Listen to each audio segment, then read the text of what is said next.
Hey there, my 7 foot rats! My God. Not again. This is Zep, and I am your DM for tonight's game of the Dirty 20 Presents Azaria. Welcome to episode 17, and around me, surrounding me right now, are my 7 foot rats. Oh, we're rats Yeah. now. Please Fun. introduce yourselves. Bazinga. Bazinga. Who goes first? Ellie. Ellie. Gosh, do I start? This is new. Hi, I'm Ellie. I'm in charge of Aster. Yes.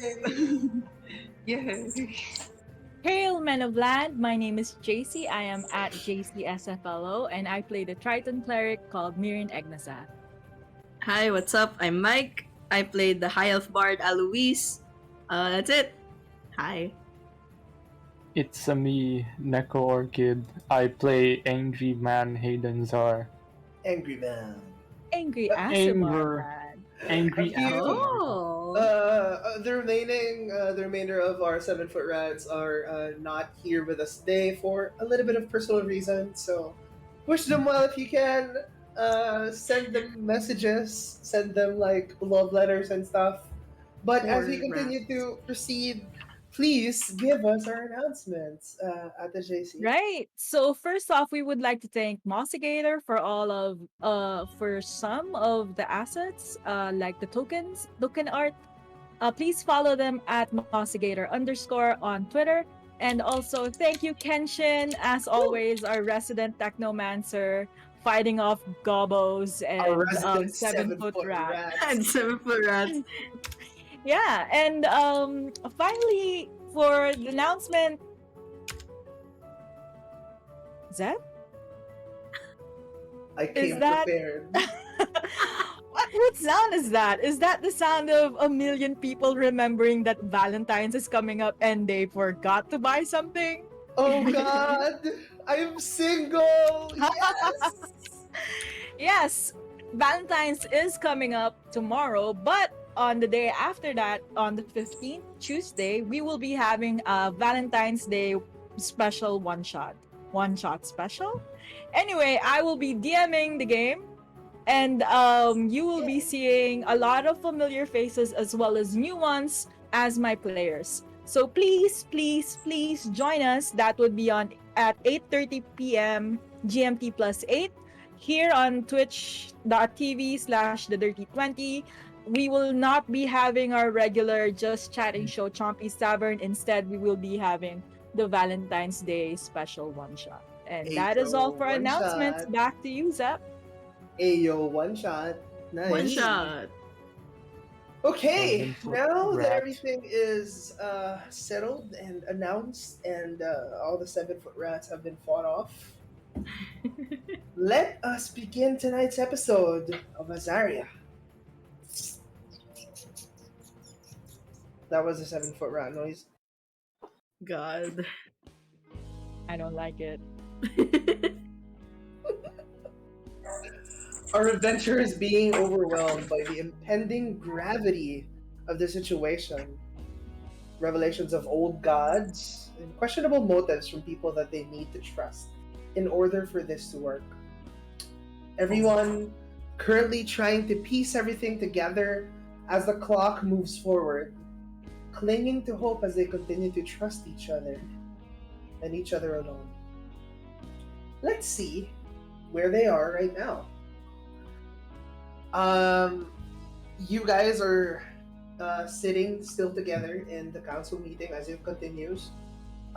It's still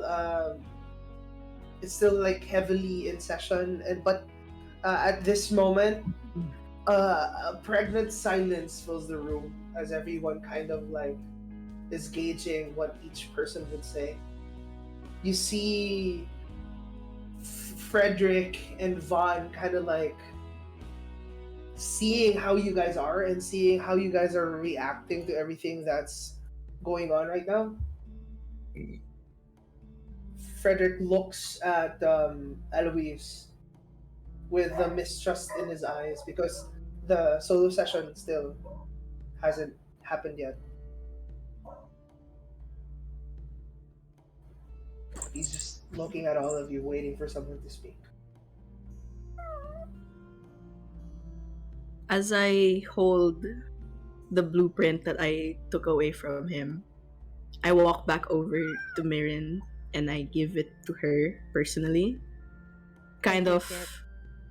there's like this offended look on his face as his nephew looks at him like that.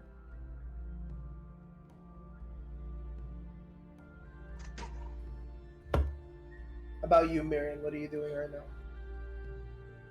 I take the blueprint knowing the weight of it, like the consequences of it.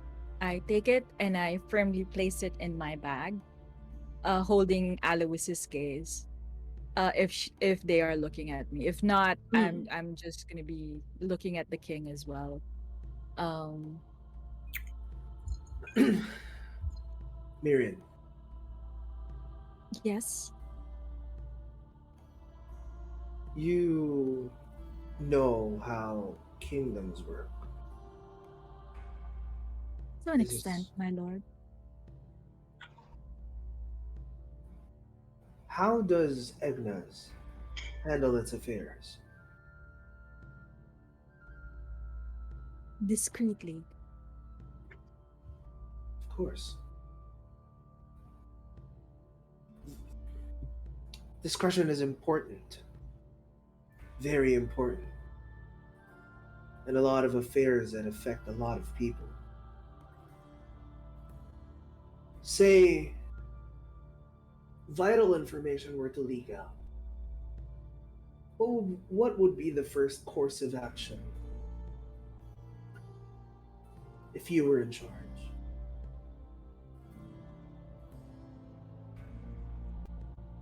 If I were in charge? He looks at you.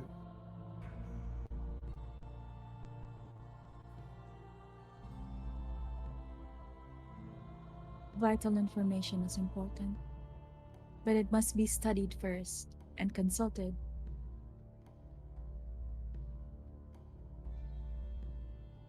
True. True.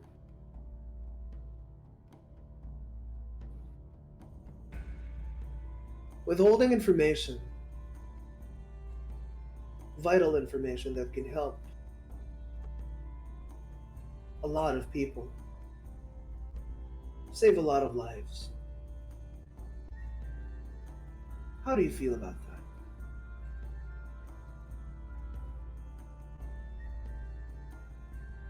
I smile at him.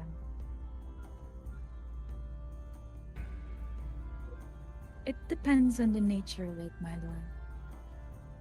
If it is of utter importance, like saving lives, as of right now, then I would say yes, it should be shared. But if it is predicated on the idea of preemptively saving lives, then I would not. I would probably think on it first. But what about progress? And what of it, my lord? What of Do you not progress? think progress is the way to save a lot of lives? At the expense of what?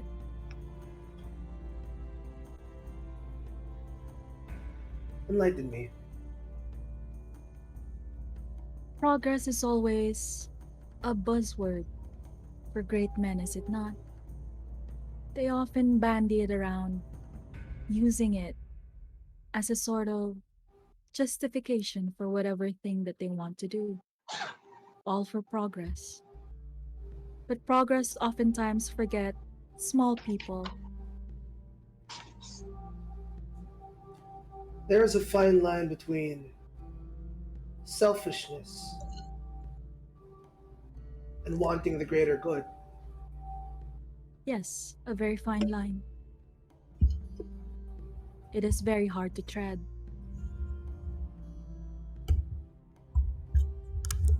You can easily be corrupted once you tread that path.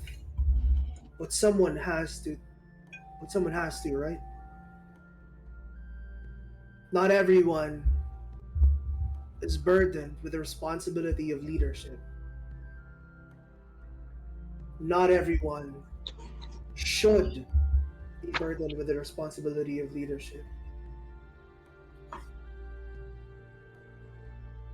Only those who could make the right decisions, the hard ones, in the most crucial times. You can make the right decision, my lord. The right decision at the right time, and still end up on the wrong side of history. If it were done to save my people, then whether or not I be painted as a villain is a risk that I'm willing to take. As long as each and every one of my people are safe. Then who would save the other people from yours?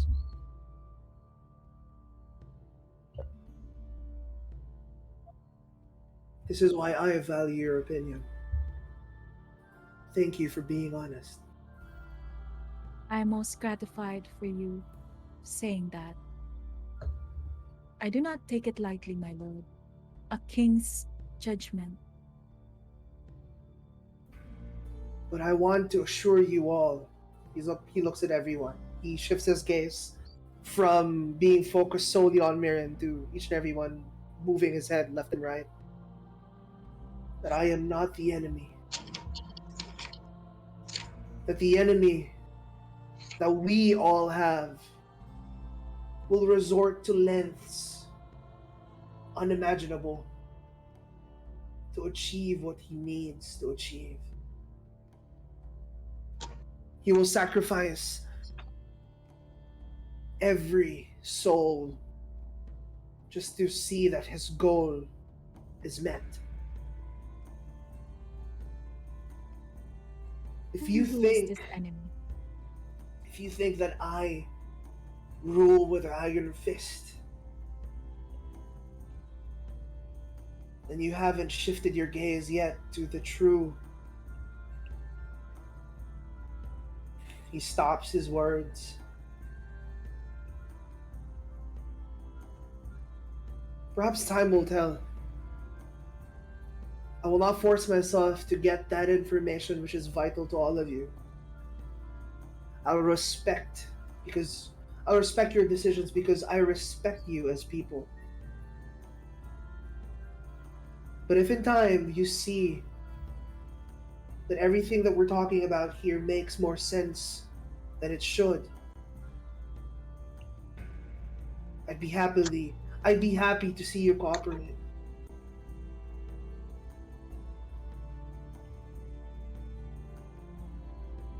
We shall take that into consideration, my lord.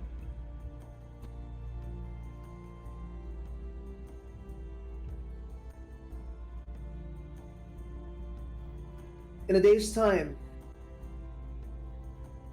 there will be ships prepared for all of us to sail towards Thegon. We'll use the passage in our province over at Breathlau. If you see the map, it's the thing on the side. Mm-hmm. We shall not be taking the land. We will be journeying on sea. The land is more dangerous than ever, especially now. All the stations are heightened because of the talks of us uniting our kingdoms. Right, little brother? The little Vaughn just gives him like a straight face nod. So, we have prepared multiple ships. But, all of us, this council, and the two kings will go in one.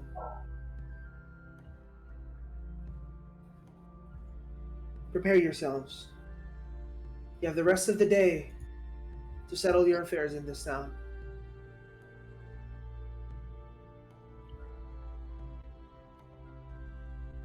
Also, Mirren, Yes. we're gonna face a lot of nobility in Thegon. I'd appreciate it if you gave everyone a crash course in how and what it means to be a noble. I look to the rest of the party. I sigh inwardly. Yeah. And I look back to the king and say, I will do my utmost best. We will be serving like a simulation of a lunch feast later on when you guys come back. Oh dear. It will be in the royal banquet hall. But no one will be there, only you guys. As to prepare for what's to come. Of course. Settle your affairs. Thank you for your time. This meeting is adjourned. He stands up. He ushers his brother to come with him for a few moments. Leaves. Now you're left to your lonesome. What do you guys want to do? I tell everyone that we should probably go back to our rooms.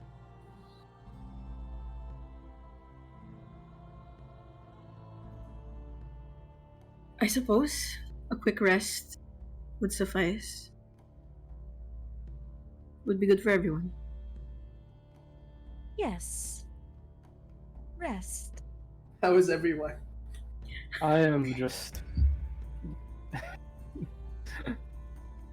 It's like awkward.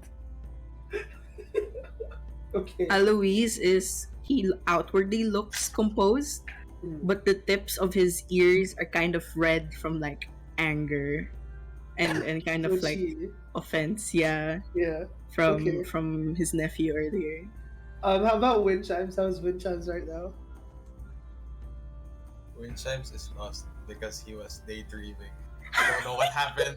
I don't know what happened. I'm late. I'm sorry. Okay.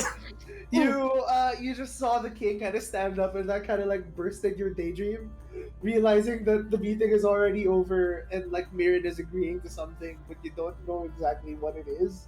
Oh shit. You I just would know like- that, you kind of just know that you're gonna have lunch somewhere, kind of like that. Yes, Alamis. I'm sorry. Go. Yes. As a precaution, do you think we should reserve a copy of? And he kind of looks to where you kept the blueprint, just in case it goes missing. Yes, perhaps that is correct. I'd ask Blaze to make a copy, but I think he's also daydreaming right now. Does anyone have a proficiency in calligraphy? Let No. me check. Let me No. check. Wait. I think Dragon chess. No. I'm gonna say that would it be someone possible someone who can like reproduce this would need to have a proficiency in calligraphy or I don't have it. would it be possible if Wind Chimes would like to do a thing? Oh, expert Ooh. forge. yes, that will work. That will work. You don't even need to roll. You just need I would say an Time. hour, That's all I like an need. I hour just need to time. a solid hour to reproduce it perfectly. Then I suppose there should be a room within here where we can rest before the banquet, and We do For you have to our give. rooms. that's There's true. a table there, and I could probably ask someone to bring in some cutlery and china so that we can review how to eat in a proper way. You see, okay. So, what are you guys going to do? Are you guys gonna go to your rooms? Yeah. Yeah. Okay. I All right. So as soon as you stand up, the doors are open for you. The guards you see there are kind of like looking at everything that conspired, kind of looking at you concerned. Mm-hmm. But they learn to hold their tongue because you guys are kind of valued like high. Considered as like I important guests. clarify ko lang. Anong Yo, note? go. What is this note I am copying of? The blueprint to the airship. Yes, Oh, it is a okay. blueprint to the airship.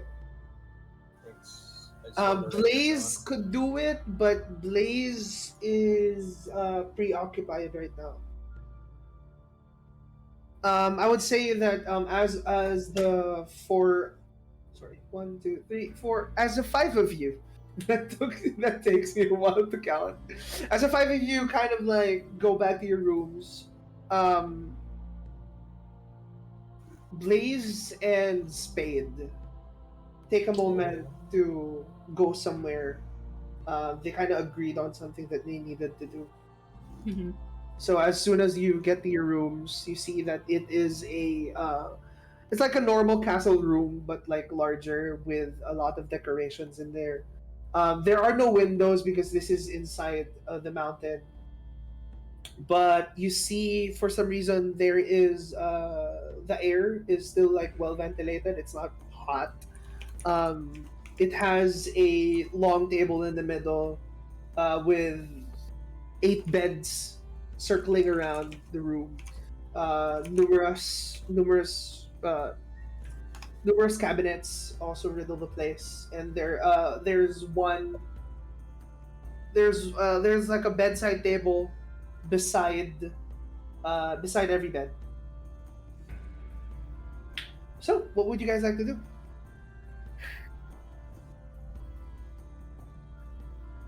Do we have to wear fancy clothes for tonight? Probably not for tonight, but I think when we meet the king, we might need something a little more pleasing. You still do have your fancy clothes from Triskeen? I have my fancy priest robes. Yes, that would be allowable. As a man of the cloth. You guys have fancy clothes. We went to a ball in Triskeen. I see. Do you have fancy clothes? I mean, you are a noble, of course. Do I have fancy clothes? I don't know. I'm guessing that you would have because you are. Yeah, that's true. You always The should be noble. prepared for them. Yeah, you Yes, are- I do. It is in my equipment. Yes. If Oh, with that said, you yes. all will let me, I would like to take a short rest. And he kind of like walks over to the bed. Just sits there. All right. Well, before we could talk about anything else, I feel like we have to brush up on our etiquette. And I look at Hayden and Hayden, Aster, and wind chimes, and I'm like, So, who would like to learn? Like, do we roll for this? How do you roll etiquette? Oh, wind chimes. I don't know. charisma. I don't know if I was. I don't know if I was taught etiquette back in the church. You know, was I taught etiquette back in the church? I would say that in the church you were taught how to live simply. The simpler the better for you guys. You weren't taught how to like have good manners as the nobles would, but like just proper manners for Okay. like appropriate settings. Not exactly for like formal affairs. As for wind chimes would not. Wind chimes would not have this as well. Okay. I'm just gonna go ask the kitchen if they can bring some plates and some cutlery for us. Just a moment. I go. Okay, as you do go out, you see like your room also has like 2 guards in the standby outside. Oh, perfect. Pardon me. Would you be able to ask the kitchens to bring us some china and some cutlery, please? Hmm. Hmm. Um, plates and forks and knives and for a banquet, if it's all right. You see the other guard kind of like, oh god, sorry. Excuse me. Yes? Sorry. He's not a talker. Oh, Yeah. it's fine. We can have that arranged. You can just go to the banquet hall itself. It's gonna have all the things set up there. If you guys want to practice there, that will be Yes. perfect. Yes, of course. Yes. We don't really need, to bring it here, of course.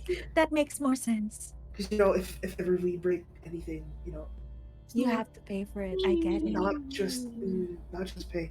Yeah. What do you mean not just pay? It's. I don't want to talk about it. Just, it's okay.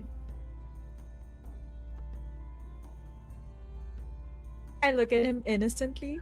It's really expensive things. I don't know what it cost me. Okay. Well, thank you for that. A plate just probably head cost on. more than my life. It does not cost more Oh, than a man's life. God. I don't know. Well, here, I am telling you, it does not cost more than a man's life. Fine sentiments, ma'am.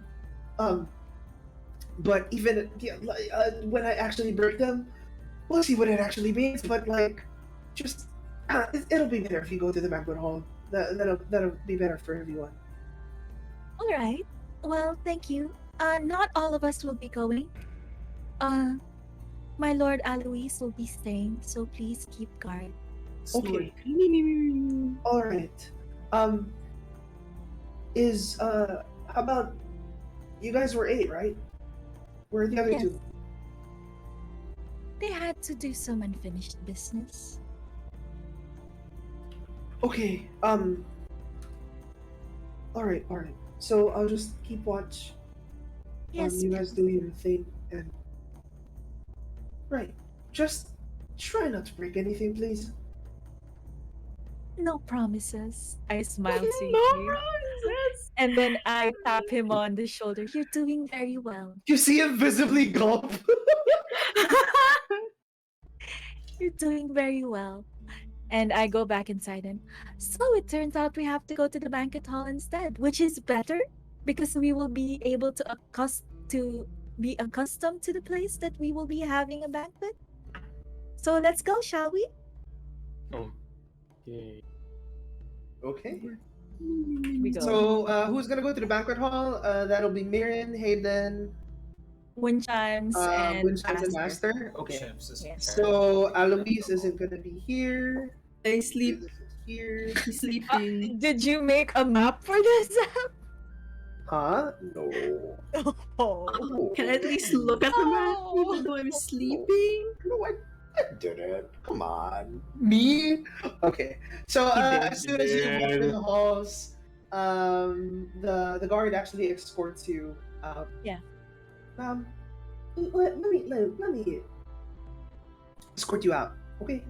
I'm gonna allow you to listen to this, Alois. Yay! Do not meta. I trust you. All right. I'm gonna mute. It's okay. No, it's okay. As soon as you guys are walking outside, you see that the banquet halls are to enter the banquet halls. You see a huge red wood door that has a lot of carvings in it of elven symbols that if you know how to speak Elvish, you would understand. It tells a tale. You see from the keywords that it kind of tells a tale about the 3 siblings, and it's all inlaid into the door. The guard kind of opens it a gate just a little bit, and yes, here you go. Thank you. I turn around and I reach back into my memory of Miss Mimchi Nazar, Okay. my etiquette teacher back when I was young. So let And me I'm like- bring you to the banquet hall. Welcome to the banquet hall. Yay, friends. I get to see. All right. Okay. This is so small, but like, it's like, This is so stupid. but why are we so huge? All right. 5-foot chair. 5 foot. You Alright. approach like a fine wooden table that's I polished haven't with a got a fine... long rest yet. Yes, We yes, have. you have. Okay, I have For not. last night. Yeah, I have it. Long rest. Yes. Like, You guys are full HP and full rage meters, all the full spell slots. Yes.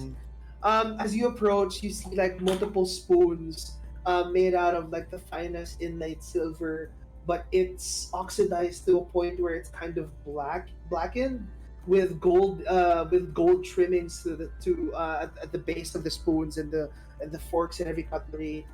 Fine silk, like fine silk cloth atop of the porcelain plates surround you.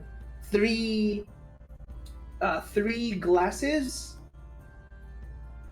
Yeah, there are three Yeah. glasses of unknown use because they have not had liquid in them yet. So, as you approach, you take your own seats, and Mirin, what do you want to do? So, usually when we enter a banquet, we wait at the outside and someone will announce us before we can come in. So, it would be better if you tell them what your title is. Wind Chimes, what is your title? You are a doctor, correct?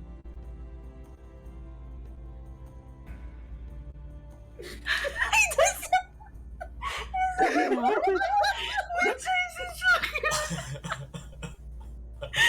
Oh my god! he's just standing there, menacing me. I don't know.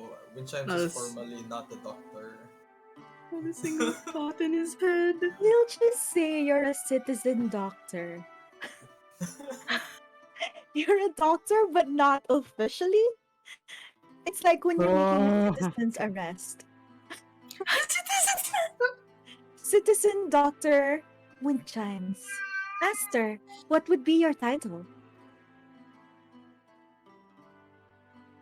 Oh, Ellie, you're muted. Oh, There my you go. my title. Yes. Let me think about. If you do not have a And- title, a mister would be appropriate. Oh, can't you just call me the Magnificent? Like, you know, It That's- can't be a no. made-up title, though. I'm so it's sorry. not made. It's not made up. I know it's true. true. In our hearts, it's true. But do you have the papers for it? the papers. Yes. Give me a second. I would like to prestidigitate something that will distract Marin. Mirin, you start to smell the ocean from the side of your head Delicious. as you turn your head. Nothing is there. Okay. Okay, who has a piece of paper? Who has a piece of paper? I give Aster just a random piece of paper from my pack. Aster, roll me a Thanks, sleight Dusty. of hand check, and it has to pass Mirin's passive perception of 16. My passive Oh, no. perception is 16. Why is she, Yes. why is she smart? Damn it. Okay, Smart. give me a second. I'm still scribbling down. Thanks so much, Hayden. You're my bestie. Okay.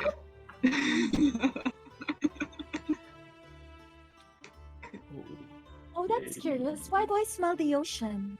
But we're in a mountain. You can even hear like seagulls. Deception? Is this deception? No, Sleight of hand. sleight of hand, please. Slide of. Oh no! Because the prestidigitation just happens and like. Did that? 18! Okay. Hayden! You quickly take like a pen and paper from Hayden, and you kind of write down. What do you write down? Oh gosh.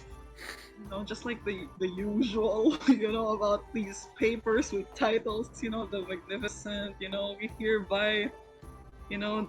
Does anyone actually know how these papers look like? But it's okay. I would say because you do not have the expert forgery kind of thing, you would write it the best that you can with the limited time that you have. Thanks.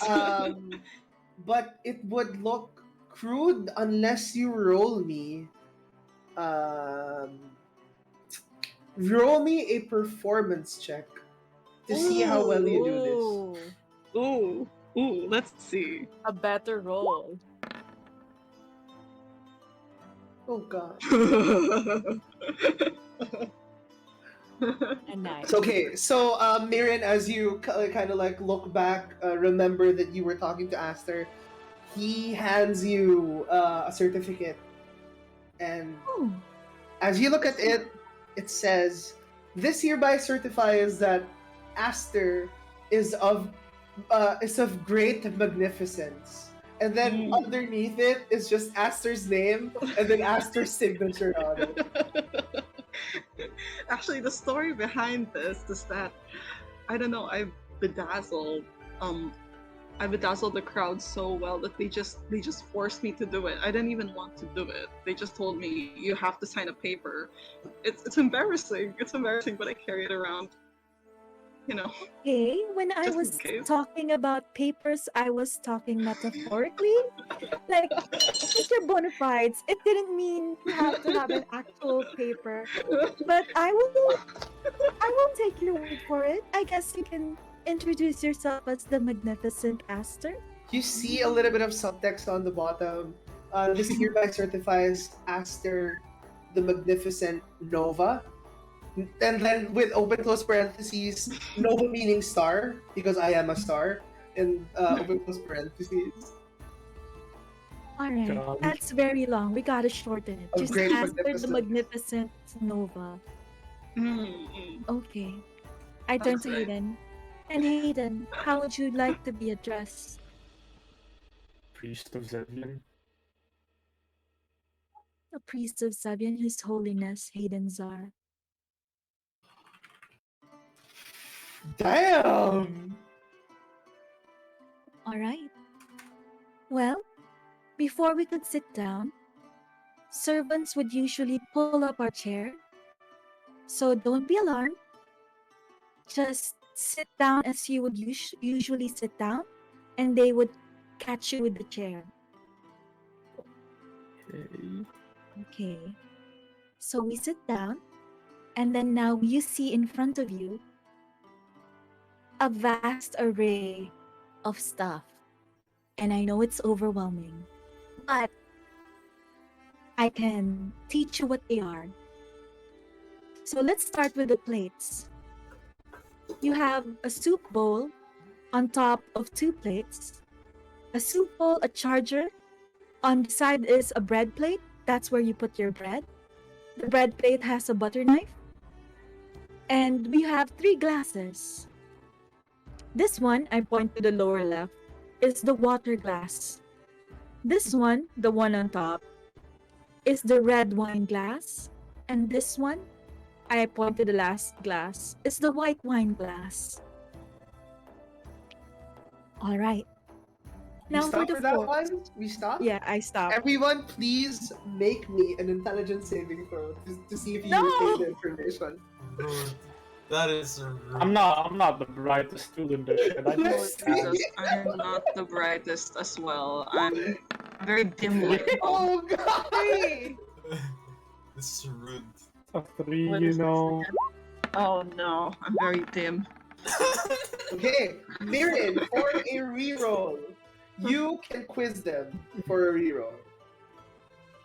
Okay. So, what do we call this plate? The small plate on the upper left? What do we put in it? Bread. Dessert. Correct! Oh, Bread! No, dang it's I just say bread. that with uncertainty. Hey, then as you say this, you can make a reroll of your intelligence save.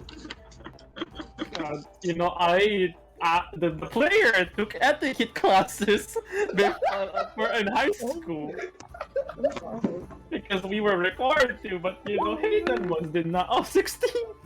There you go. Oh, nice. Now you start to remember everything that Mirren is saying. As for the others, if you want to re-roll your intelligence save all throughout this thing, as Mirren teaches some of the stuff, she can quiz you and you can re-roll your intelligence saves. So Mirren, it will be up to you. Recitation ng puta. So Very. I have- so it's a triangle, right? For the glasses, because there's 3. It's easy to remember. It's water, red, white. Okay. Do you get it? Yes. Wind chimes. Do you get it?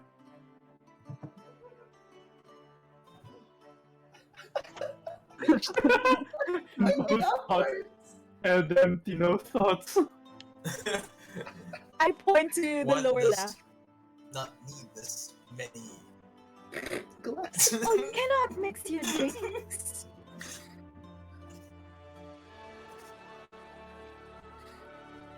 Would you like to quiz wind chimes? Well, sometimes food is best served with red wine.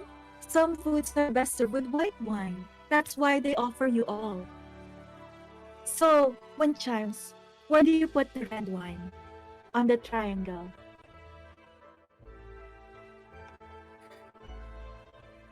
On the top? Oh, okay. Wind chimes, please re-roll an intelligence saving throw. I hate this. I hate this. Oh my god.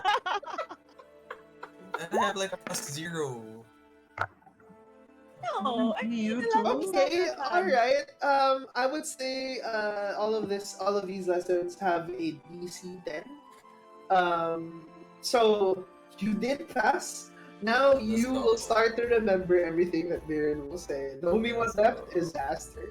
Ah, darn. That's what happens. Okay. So, Aster, what do you call the bowl? And what is it for? I forgot. Wiping your fingers after you eat? Oh, no. Salads. No, no. Oh, It's a bowl, Aster. What do you put in a bowl? sometimes if the bowl is like cleaned really well, and I assume it's going to be cleaned really well, you can look at yourself in it. Oh, I never thought of that. It's a soup bowl. Don't worry, Aster, you'll get it next time. So, okay, Yes, I'm doing my best. All right. I know, I understand. Okay, so you see all of this fork on your left. Okay, we will start from the right to the leftmost. Oh, So okay. on your right is the salad fork, middle is the dinner fork, and the last is the fish fork. Oh, fish. Oh, okay. Yes. And then on the right of the plate, you will see 2 knives and a spoon. So from the right to the left, you have your soup spoon. On the middle is the fish knife. And then lastly is the dinner knife. And then on You know, top, you as have a- a as a dessert player. spoon and a dessert fork. Uh-huh. All right. First time. Aster's very stupid, but at least stupider. Okay. Yes. Where's Yes, the Mary. dinner? Where's the dinner fork? It's okay. So So I'll paint you a picture. All right. All right. I'll paint you a picture. You're sitting down for dinner, and Uh-huh. there's the big plate shining magnificently, and you can see your face in it. Oh, your makeup looks amazing today. Anyway, on the left side, Yes. And there is a fork in the middle. Did I roll Yes! a deception? oh, correct. The middle one is the dinner fork. Okay, Aster, please roll me an intelligence saving throw. You know, even if I had one, I'm really not the brightest bulb. Let's see. Oh, yo! Everyone passes! easy way to remember which fork or which spoon to use is that you start on the right, going to the left as the meal progresses. Okay? Wait. Out of character as player, isn't it like a? I thought it was like going outside. What? Going outside. Oops. From the Oh, cause the From the soup play. spoon. Okay, yeah. From the inside going outside. You guys are also I'm sorry, civilized. I kind of forgot. Okay. With that said, now that like Miriam has kind of like informed you of what to do, Miriam, Yes. you take an inspiration point for this. Yay! Congratulations. And within the course of the preparation of like the meal that you're gonna have later tonight, everyone with a noble background has an advantage whenever we're gonna intelligence check for the etiquette. Okay. Okay. All right. Meanwhile, in with Alois, what's going on with you is what happened in the solo session that you had. Yes. Okay. All right. You see one servant kind of lean closer from behind. You see that he has like white robes and also like a white hat that kind of doubles his kind of half his size. It's like a toque. He is a gnome that has a lot of freckles in his face and like red hair. See him approach from behind. Excuse me.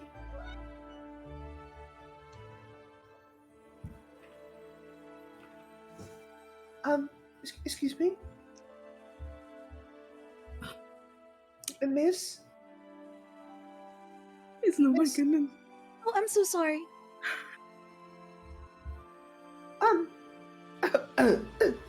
I didn't see you there for a minute. That's on me. I'm so sorry. Yes, It's what would okay. you like? I'm small. People usually do that. That's okay. Are you all preparing for like a feast? For a banquet, yes. Oh, are you the guests for tonight? I suppose we are. Oh, well, I'm Antoinette. Hello, Antoinette. It is very nice to meet you. Yes, I'm the head chef for everything that's for this castle. Would you guys like to have a menu for tonight? Yes, So you that can would be prepare? lovely. All right. So I guess I can say it, and then if they're trying to learn, maybe they can say what they need to use for it. All right. Okay. All right. He looks at everyone, kind of gauging how attentive everyone is. What's everyone doing right now? Vibing. Admiring my reflection in the mirror. Fuck the mirror. Oh, I mean both. Okay. All right. For starters, we will have roast fillet of sea bass with wild mushrooms. That's the fish fork. Yes. Yo, yeah. That's the fish fork. If you get the answer correctly, you do have an advantage on the intelligence check for the rest of the meal. So everyone, because you did answer right, everyone please roll me an intelligence saving throw. But Miriam and Hayden has an advantage on it. Please roll. Right? Okay. Intelligence. What's Yes. saving? I have an Saving. advantage. Yes, you have advantage. What? I see Oh, a it's one. a I see a 17. one. It's a 12 for I me. see a one. Okay. Everyone above a 10 passes this. But you see as Aster is kind of like distracted by his own reflection and like just looking at himself, he kind of like ignores everything that the gnome is saying and like, um, you're not supposed to cut it with a bowl. I'm sorry, what? You're not supposed to cut the fish with a bowl. What? But if you see, the bowl at this angle, you can see your reflection better. You should try it.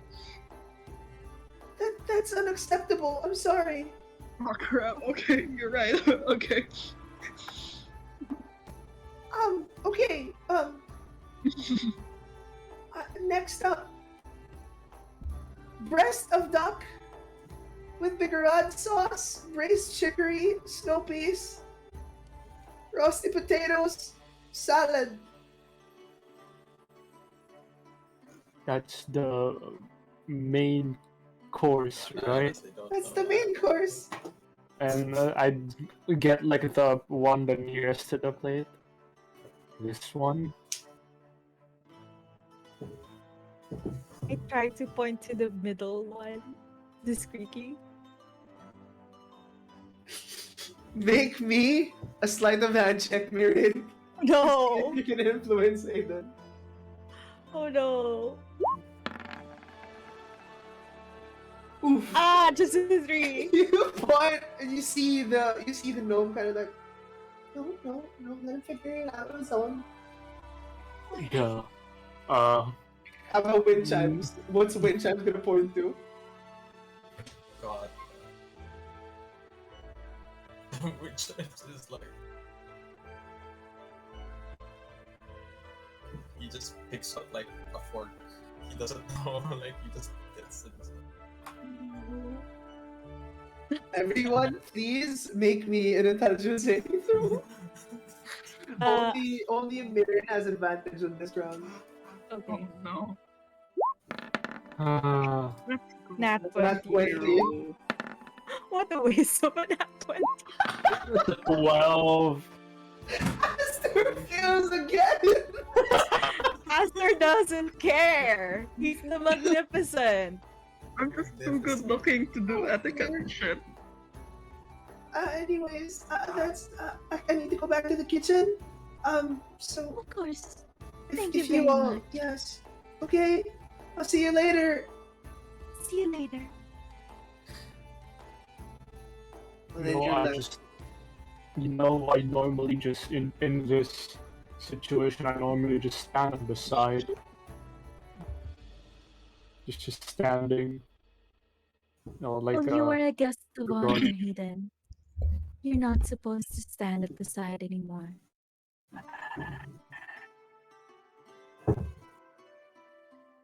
Also, wind chimes, don't put the napkin on your chest. Like you put it on your lap. God. Thank you, wind chimes. There. As I think we will be able to pull this off. I hope so.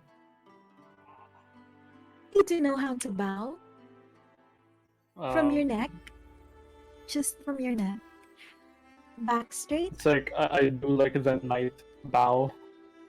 ooh, Like how soldiers normally just bow. yes, you would know this, yes. I look expectantly at Aster. Yeah? Do you know how to bow? Oh yeah. Yeah, I just prefer not to. Well, you not want to bow before a king. I don't know. Is the king worthy of it? I don't think we're supposed to be asking those questions before a king, especially one that has just invited us. Okay, I'll bow. I'll bow. I bow. And Oh. I'm sure wind chimes will do the same. All right. I guess that's good for now. We should all head back to our room and prepare our clothes. And perhaps if we do have the time, I feel like we have to talk about a lot of things. Okay, the banquet will be at night, and as soon as you're done, as you go outside, the guard kind of like looks at you, the one that escorted you there. Did you break anything? Oh, a lot. Oh God! Oh, I'm just kidding. We didn't break anything. Please, We're too high strung. don't joke about those things. We did not break I have a anything. family to feed. I'm sure you do. Okay, let me escort you back to your rooms. Um, Thank you. What is your name? I'm so sorry. I've been talking to you and I haven't even asked. it's Ronan, Ronan, Ronan. A beautiful name. Ronan, Highborough. Ronan Highborough. Mm-hmm. So if you excuse me, let's go. He kind of Okay. ushers you Alright. with like a worried look on his face. He's like, am I just gonna lose my life today? Is this how I die? That's how his face is like painting the story. He ushers you all back to your rooms. But as soon as like, you open the room, you see Alois is there still, but now he's sitting on his bed playing a soft tune. Oh. Yes. Hello, Eloise. Hello. We just came back Um, from our etiquette brush up. These fine gentlemen all know how to be polite in society. They just needed a little brushing up, but for the most part, they got it. That's good to hear, especially with the practice dinner tonight. And he kind of Yes. settles the violin down on his lap. And he seems a little more relaxed than he did this morning. I sit down and I usher for everyone to sit down at the table as well. I follow suit. Okay. I put my second violin. Yeah, you see that this violin that Alois is holding is not his usual violin. This one looks a little bit more aged, but more high quality than his usual violin. It's a what kind of blue is it again, Alois? It's the same type of dark blue that you see in his coat. Oh, kind of the midnight blue-ish Mhm. color. Um, as he places it down on the side, you all kind of sit down in the table in the middle. Winchams, would you like to continue to? Would you like to continue to forge the blueprint that was? Yes. Okay. Yes, Winchester. So as you continue to forge the blueprint, what do you guys want to do? All right. Now that things are out of the way, I feel like we can get to the more important things to talk about. Like I look to Hayden. We have shelved this for a while because we were too busy with other things. But I feel like we have to talk about your declaration of war. I'm sorry, his what? I turn to Alois. A It's declaration not of really. war. It's not really a declaration of war. I just sent a threat. That is a Kingdoms would assume that is a declaration of war. It's not a kingdom. It's to one guy. He would assume it's a declaration of a sort. If you don't mind, who is this guy? It's And why the would he one. reply? It's the one I told you guys about. The one who shot up Black Lightning. Oh. I wrote his name down somewhere. Oh, your old Where is master? Commander. Your old he? commander. Old commander. What exactly did you say to him? I just told him I'm still alive. Oh. Was he that thunder that night? Yes, I I believe it would think be. so. What was the? I want to recall to that night. Was the thunder black? Yes. The thunder was black. Okay. You remember it to be very thick and like kind of like black, hitting the ground. Okay.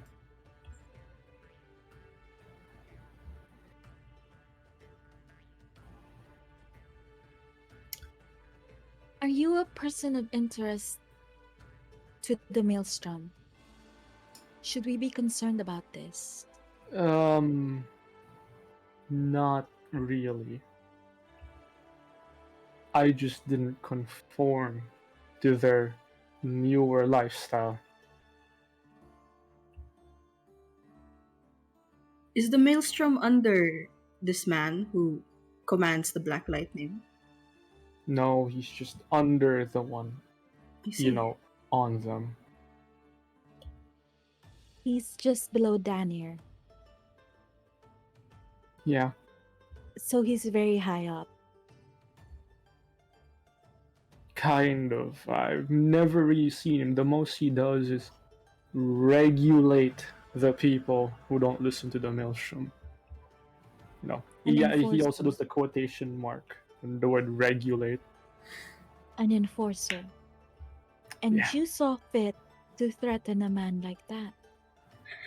It's not really a threat. I just told them he failed in killing me. Alright. Originally, you said it was a threat, and now you're saying, words mean things. I'm not good with words. You know this.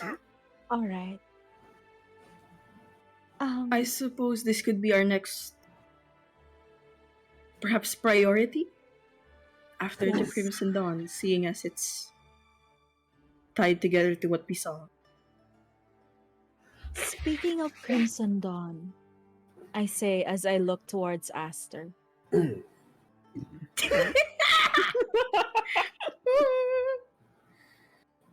Aster, I feel like there are a lot of things that you need to tell us. About? Yourself and your connections with the Crimson Dawn. You mean right now? Now is a good time as any. I mean, I was affiliated with them. Yes. I was under them for a while. And then I left.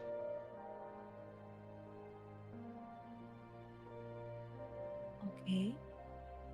Would you have been with your sister during the time? We were there together. I see. We were there together. And we both left. May I I don't know why ask? she'd go back. Mhm. About your father.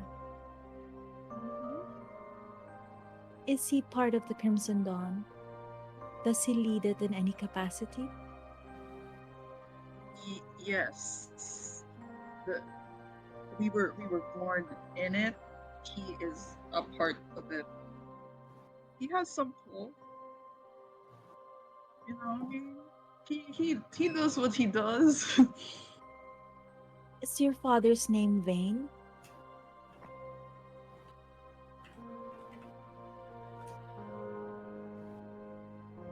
Mhm. How did you hear of that name? Where did you hear of that name? From Intel. About the Crimson Dawn? Yes.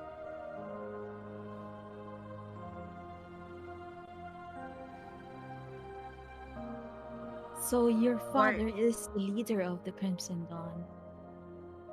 And in our dreams, the one that we don't talk about, we saw Victor's soul in his locket.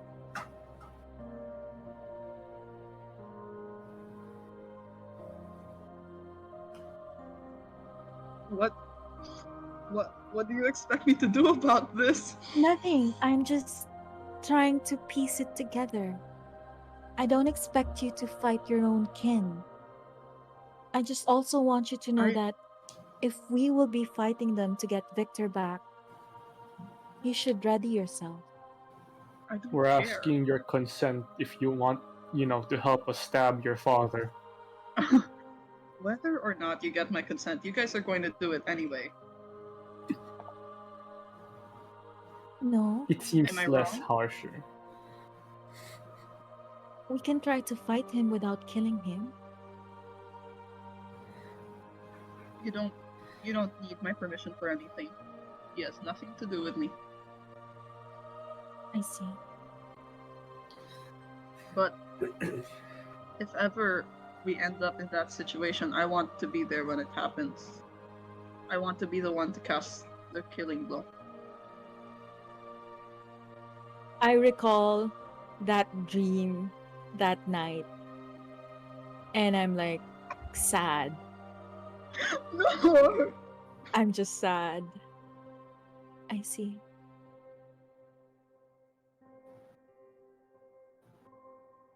I look to Aloise, and I'm kind of like, should we talk about the stabbing?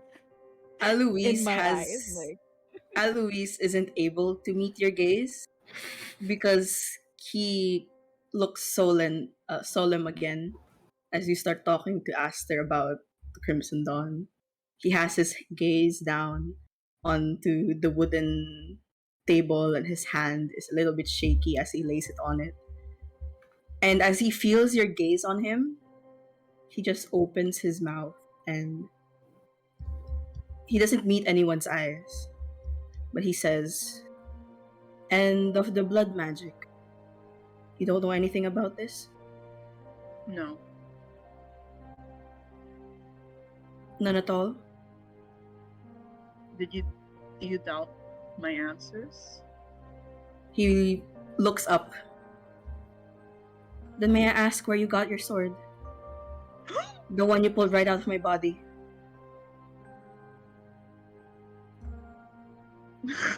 I wanted And to ask for that. once- Thanks for asking that. Aloise's gaze on you is not as soft as it always is. There's mixed emotions on his face. One of worry and concern and a hint of desperation as he waits for your answer. You know, some things happen to you that you just can't explain. This is one of them. If you have any issue about me and the things that's happening to me, I suggest I'm keep not. it to yourself.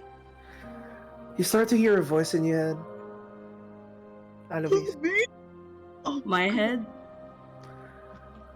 I hope it's not anything too special now, is it?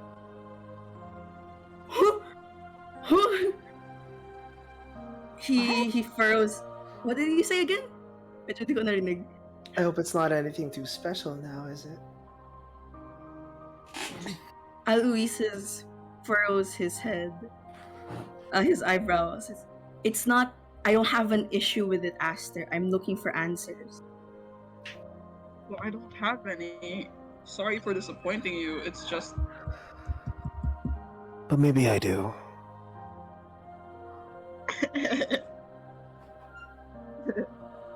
What is happening right now? What's Me and Hayden and Winchance are just like confused. What is I'm happening? confused with this He- conversation. He kind of slumps down, and he thinks for like a long moment.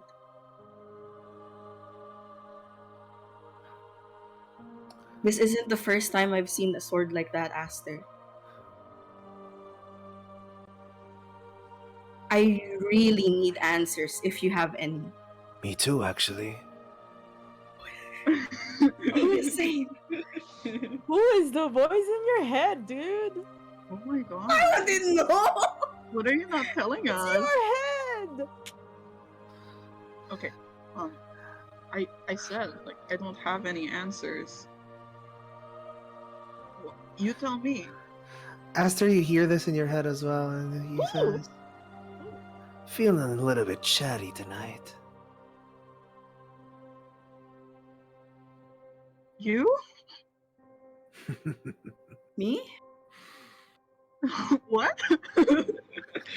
I am flustered and confused and Wait, no, okay, I'm sorry. I got lost there, but how about you? You've been really vague about this. I don't see why it's such a big deal. It's just a normal Oh. like look at it. It just looks like look at it. How's about a little show and tell? Yeah, fuck it. I pull it out. you bring out the sword. Whoa. It forms in your hand with like black shiny metal and like a blade of pure blood, sharp edges out, dripping onto the table. Looks very Alois. familiar to Alois. Alois flinches, but he What's- keeps his eye on the blade. What's wrong with it? You know I could do this ever since the day we met. I think they're talking about the visual upgrade that you had. I don't Why give a do you shit have about my the brother's visual sword, Aster? Oh. Lord drop. Your what? My brother's.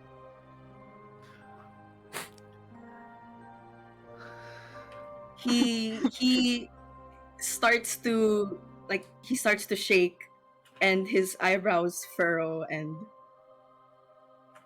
for as long as I've remembered, he has a sword just like that. And every time he uses it, there's like it feels like there's something wrong, and I can't put my finger on it, and he would never tell us. And after all of these years, someone with the exact same make comes up to me and pulls it right out of my body. How do you think I feel, Aster? Your sentence immediately gets cut off with Aster saying one name.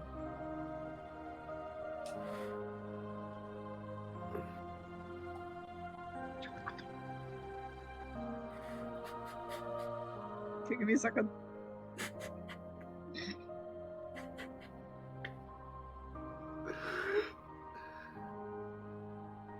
I just say cryptically like Sebastian.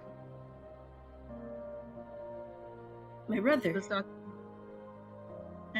anything to you? That's my brother. You remember that you never told Aster your brother's name?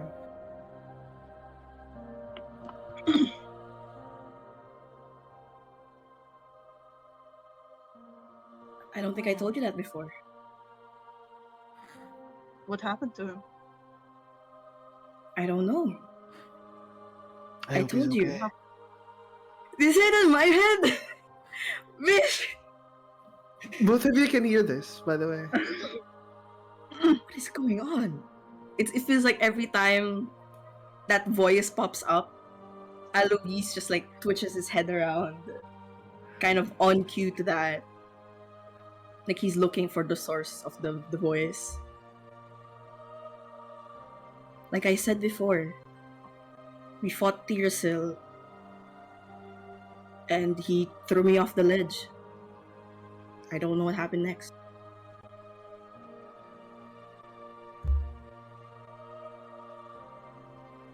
I don't know if he's alive, but if I could give him the answer to whatever that has been haunting him, that's all I could ask for.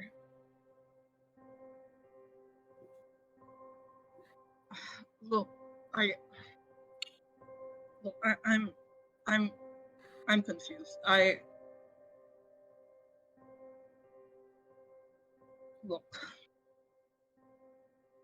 It's nothing. I don't have any answers. You don't have any answers. Can't you just let it go?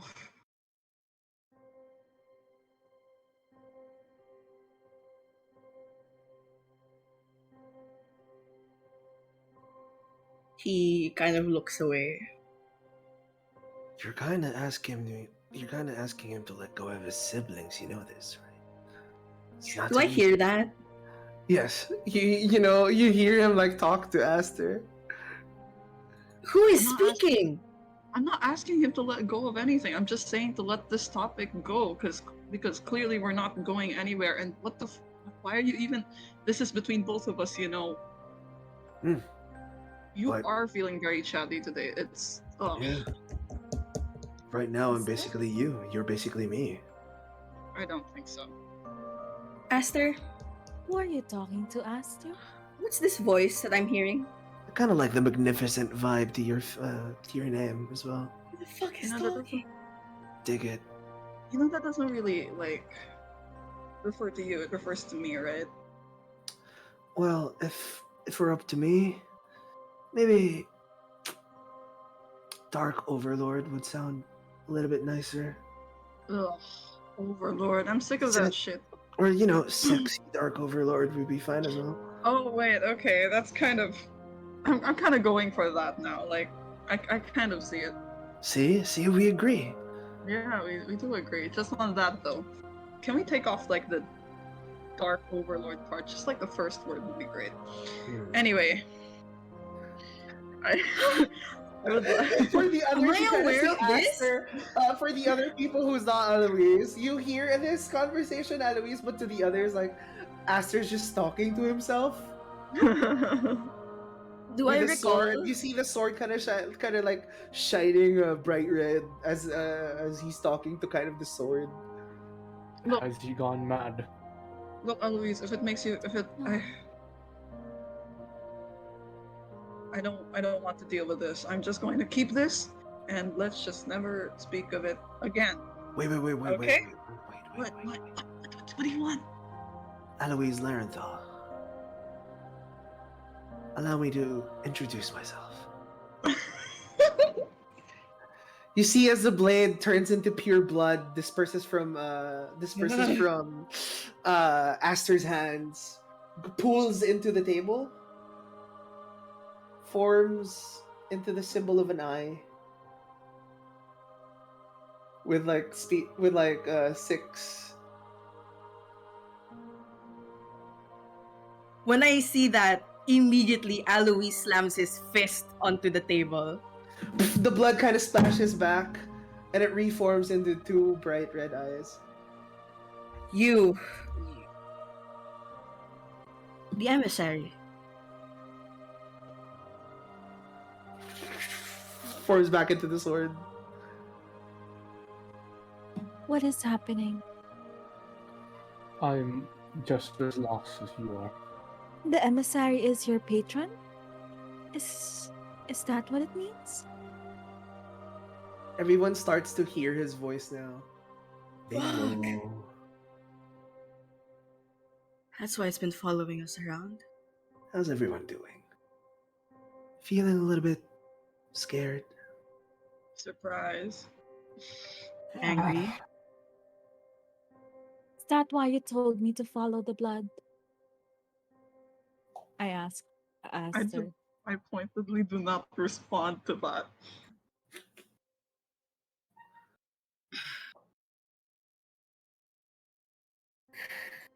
Kind of hard to trust, isn't it?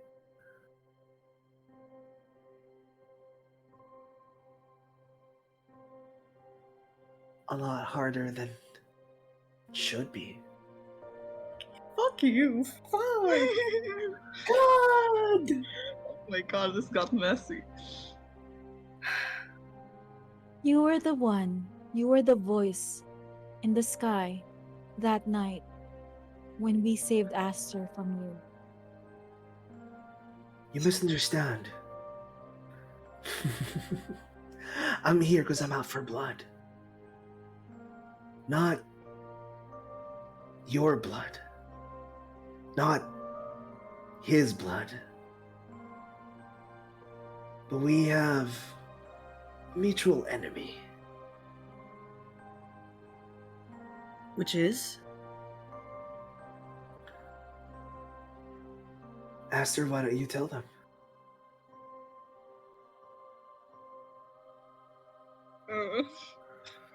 A little talking about a little familial trauma would be really help to process your emotions, you know this. To handle all the fear that's Yeah, pent well, up inside. if I wanted therapy, I would have taken it a few years ago. So how about, I think I've spoken too much today. I feel like my emotional baggage has been, it's out there. You don't have to say it, Aster. I think we can piece it together who it is that you want to kill. You see, Daddy is trying to.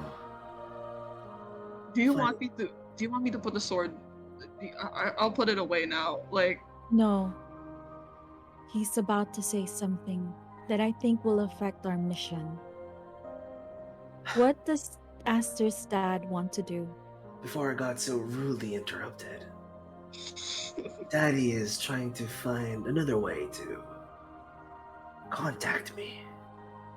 And I don't like being forcefully brought out.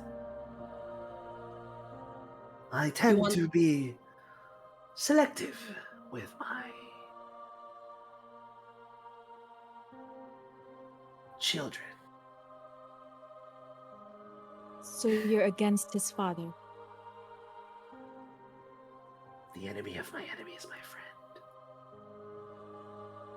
You want to stop someone trying to bring you over here? Bingo, kid.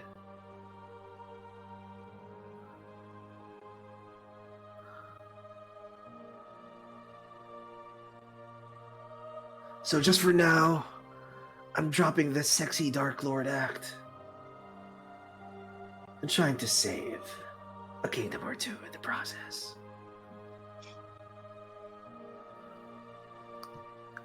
What happens do if you they gain? succeed?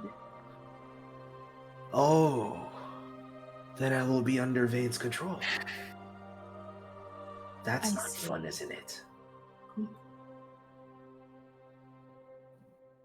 I see.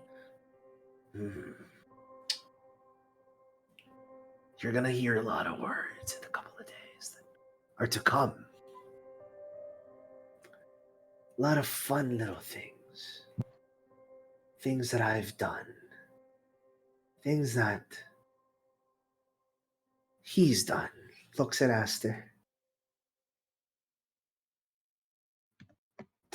So, best prepare yourselves.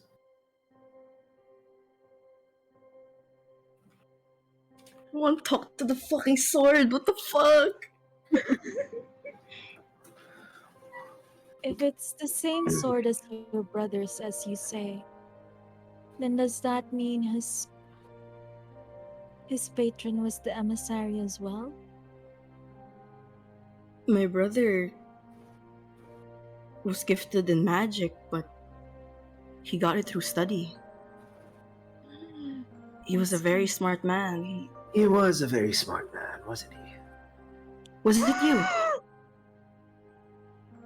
Wait. Hundreds of years ago.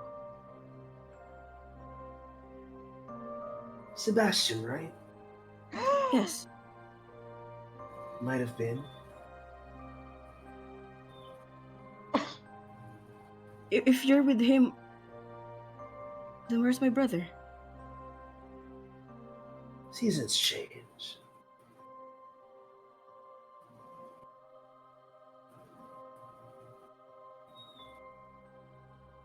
Now Louise just slumps down onto the chair. You see, in my weakened state, I can only choose one at a time.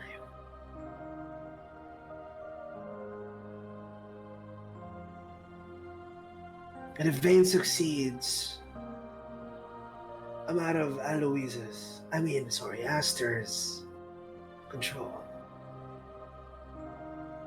But And I under kind of someone like it else's here. control. Sorry, what? You will be out of Aster's control, but under someone else's control.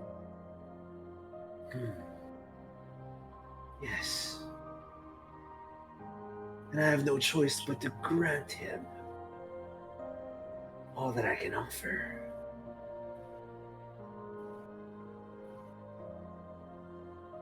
I need to ask a selfish question. I like selfish. Go ahead. How? Why did you come out from me? He kind of like gestures to the blood. Oh, The blood kind of disperses again from the sword and leans closer to you. I'm sure you know why. I don't want to hear it. That from somewhere that isn't the source. The girl screams. The pain. Do you remember it all? I'm as a part of you as you are a part of him.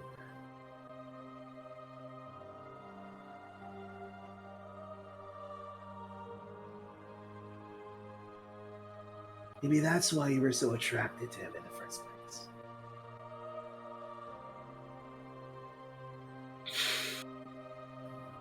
Out of character. Rude. Rude? Fuck. So rude. God, is one rude. So That is so rude. uncalled He for. is the god of That is so etiquette. rude. He's the god of something, definitely not etiquette. Not etiquette. Tell us, Emissary, Ooh, I like you. what god are you? Have you not noticed yet? The Blood. god. You hear him kind of like, Not the brightest, are we? You And- see, close but no cigar. You see, I like when people are desperate. I like it when people are vulnerable. Each and every moment that you choose in your life, you can either fight or run away. Are you the god of strife?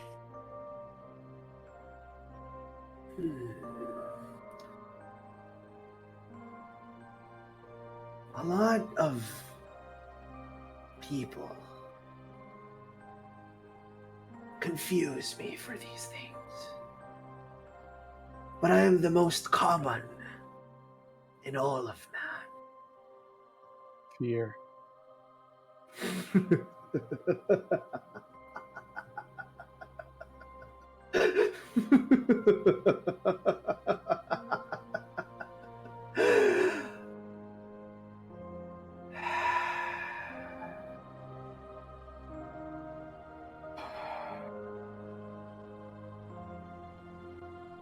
And of your other gods?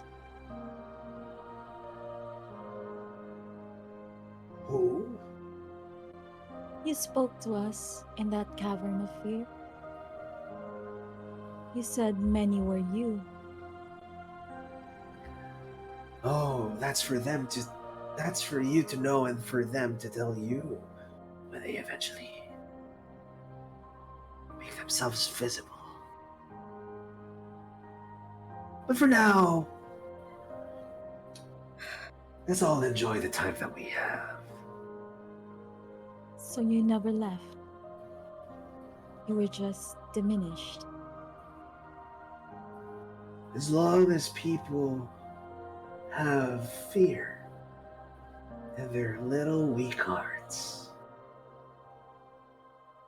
I will be there.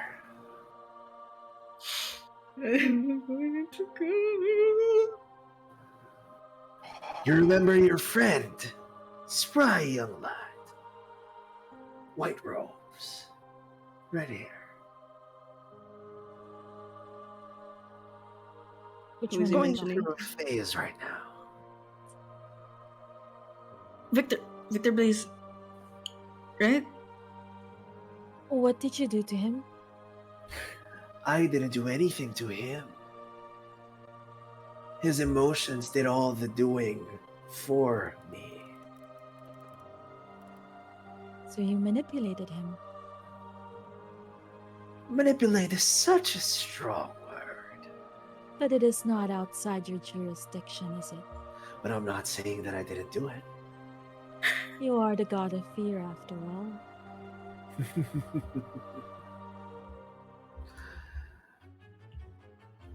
Sorry. It's like, wait, are we fighting? Oh. No. That was on me. That was on me.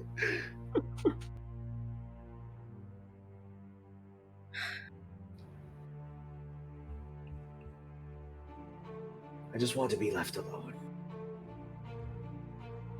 I just want...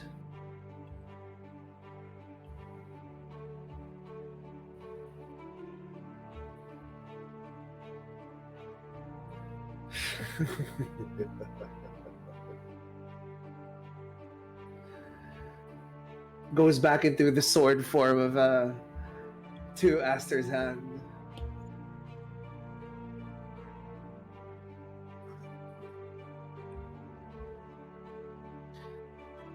Hey, Aster.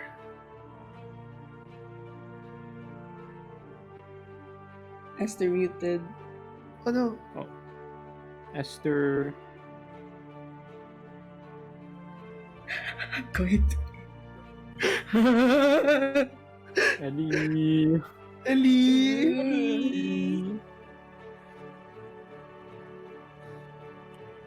You see, as he kind of like goes into his blade form, sees each and every worried face. Oh, I'm not worried. Ooh. Not even I'm- worried. I'm like just holding myself back from punching the sword. I'm visibly displeased, or like, he's very rattled. Very. There's a lot going on. And he just kind of he's slumped over slumped over his chair. Word of advice to each and every one of you. Don't let Vane be what he proclaims as the vessel of corruption. What does that mean? And if we do this, if we defeat Vane, what do you do? Do you go back to wherever it is that you came from, never to return?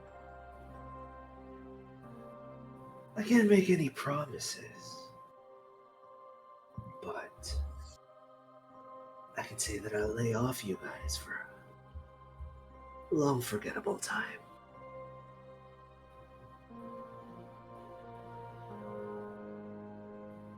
And you will stop making Aster murder innocent people. You see, I can't make Aster stop. Even Aster can't make Aster stop. So you're saying you are not the one doing that? I am just a conduit of fear.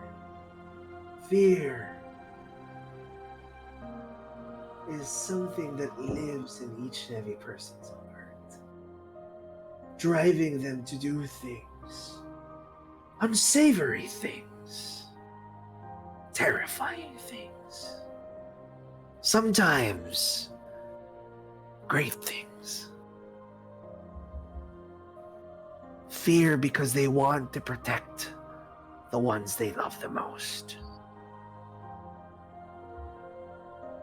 Fear because they can't bear the thought of losing the ones they love the most. Looking away. If I don't see you, you don't exist. Fear isn't always a bad thing, Mirren. Fear is a tool.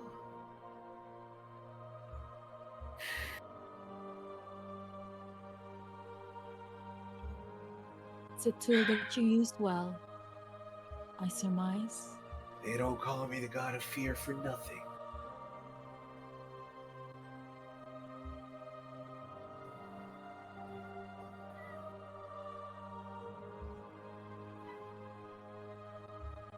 I shall hold you to your word, God of Fear.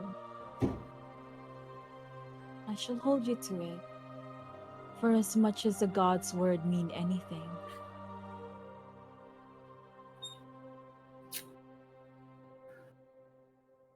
you will leave us alone. You will leave Aster alone after this whole affair with Vane.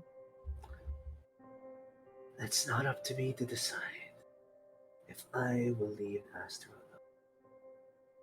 I'll always be there for Aster. This is a man riddled with a lot of fears in his life.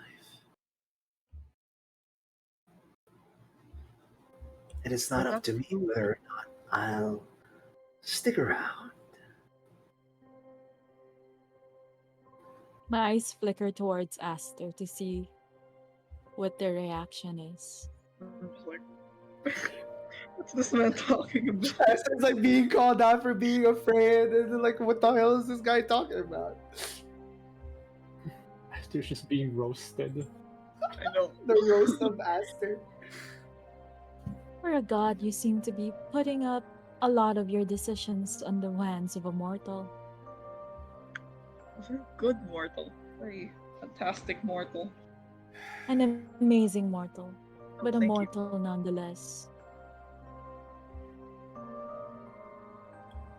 They have all the power. I merely channel the power out. You will leave Aster alone. Who's to say he wants me to stay? As he goes back into the sword. Sword goes back into Aster's body. I'm not upset, Henry. I'm okay.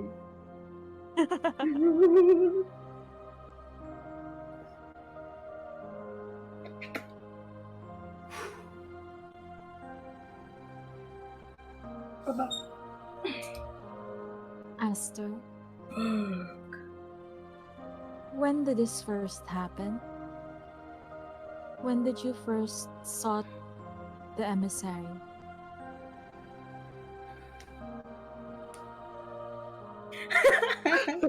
Aster's eating.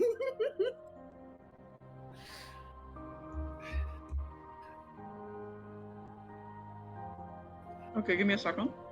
Okay. Okay. Let it marinate. Let it marinate. Let it marinate. So let's feel the question. Let's roll in it. You know, that's a banger. That's a banger of a question. Let's let it sit.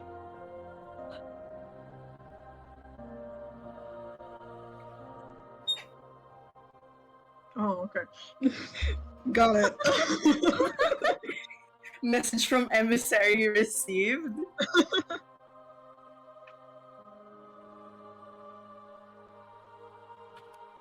Maybe. Wait, can you repeat the question? When did you Just to, like- first seek out the emissary? Time to be cryptic. Okay. Sometimes you get things that you've never seeked in the first place. Sometimes You things say just it reach just you. happened? I think it always just just was. I think it just always was there. I don't know who I am without this.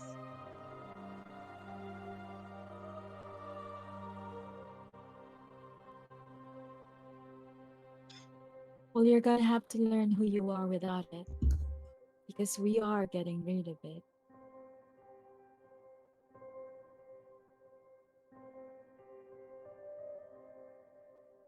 I just nod solemnly because I don't really know if that's possible.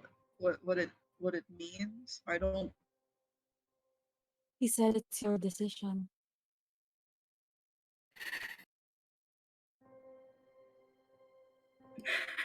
Sometimes even my own decisions aren't up to me. Who else is it up to?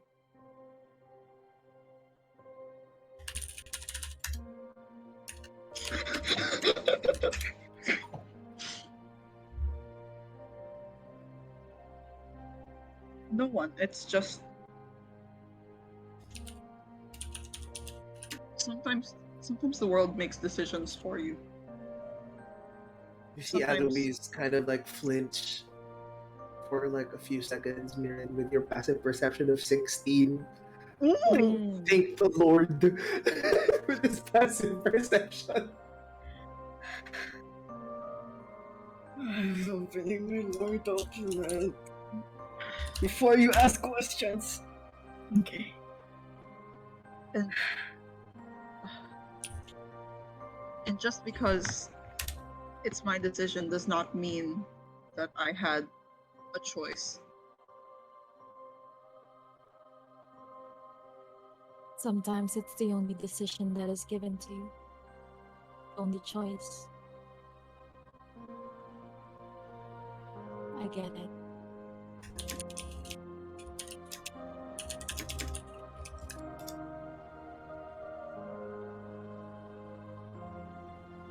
I do not hold it against you, Aster.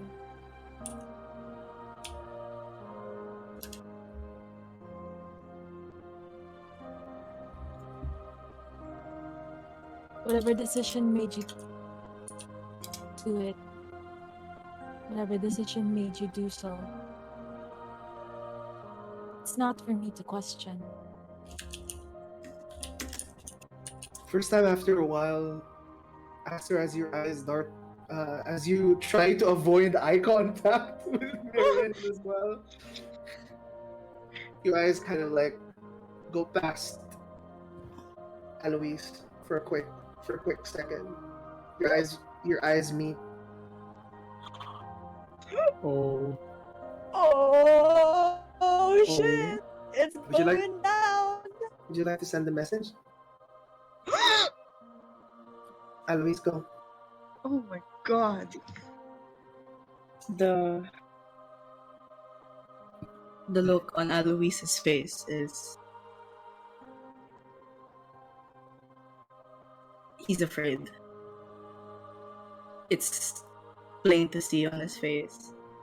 And there's this kind of childlike scaredness in his face as you meet it for like a split second and you hear a message in your head. Do you know anything of the ritual of convergence, Aster?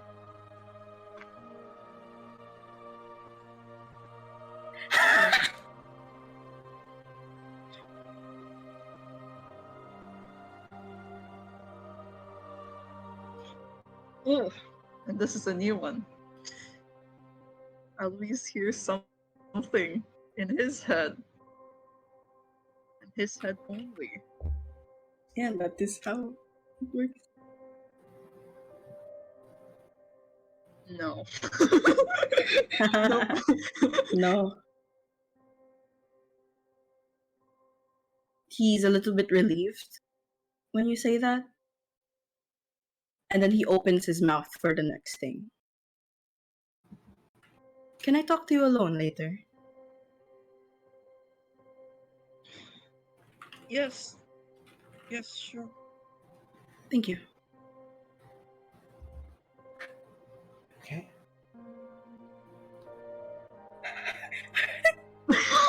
Don't kill yourself.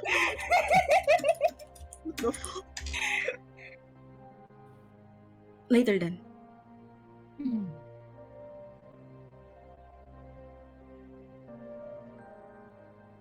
And then Alois kind of leans back again on his chair, gripping a bit onto himself. And Aster looks away. Look at that. I lean back on my chair and I turn to Wind Chimes and I say, well, if you've got some deep dark secret, now is the right time to tell us. We're sharing our deep dark secrets anyway.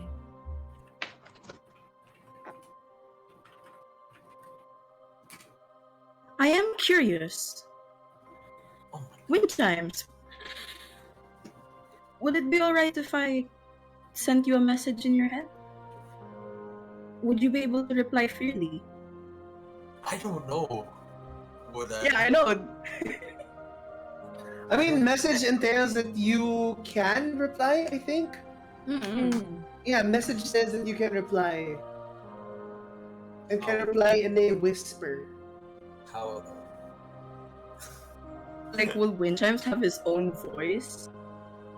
Like, you don't have to imitate anyone? The target and only the target hears the message and can reply in a whisper that only you can hear. So they can reply. Ah, shit. You're So gonna I hear think- Wind Chimes' voice. No, I think it's the. You still have to imitate? Mimicry. It's not my thoughts. I am I mean, surely you have your own thoughts. You just don't have your own No. words. exactly.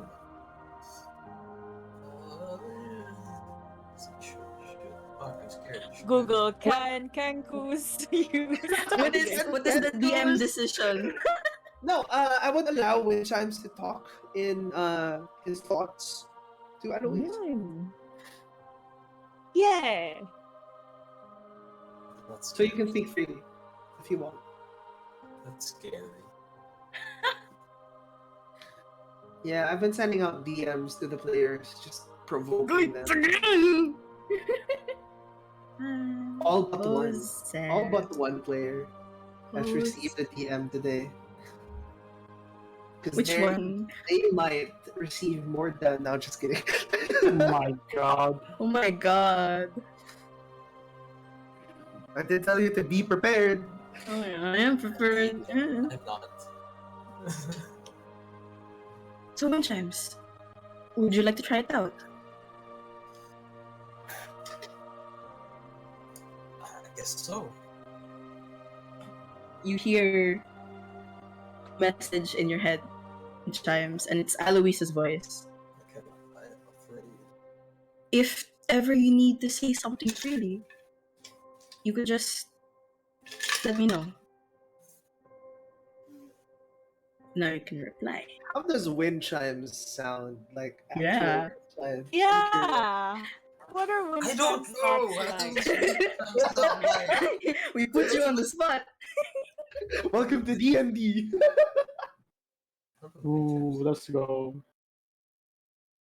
Floor is yours.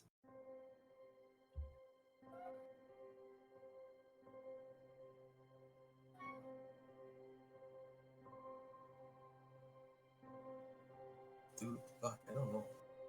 I'm on the spot. Holy shit. I just hear swear words. No. Okay, I'll just use like my normal voice, I guess. That'll be Go ahead. easier. Mhm.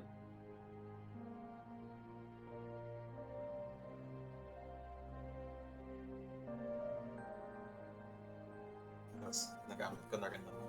Wow. Sa totoo. I guess this isn't the first time, but thanks, I guess.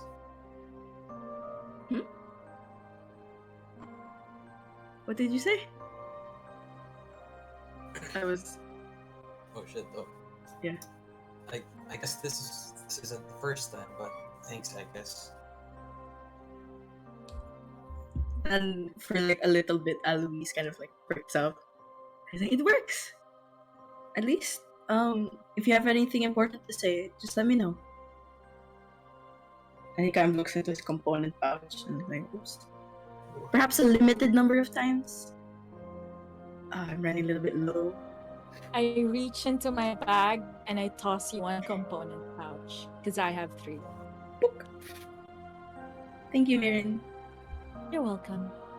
These components. These Look at these components. God. I can't punch, okay? I punch the 0. I can't do big numbers then. How much time do we have until the dinner? I would say just a few minutes before dinner because you did take a long time, kind of like talking. to each We've been here vibing, Yeah, y'all have been there vibing. arguing with a suppose- sword. I suppose we should get ready. Yes. Let's we- put on our best faces then. Are we meant to change clothes? Yeah. Yes. Alright. All right. With that said, you guys would change your clothes accordingly. As the night kind of passes, Fancy you- priest robes. fancy priest robes. If you would like anything specific to have on your characters right now, you can specify it when you will get announced. Okay. I dinner love will that. proceed. Okay, so let us begin tonight's affair.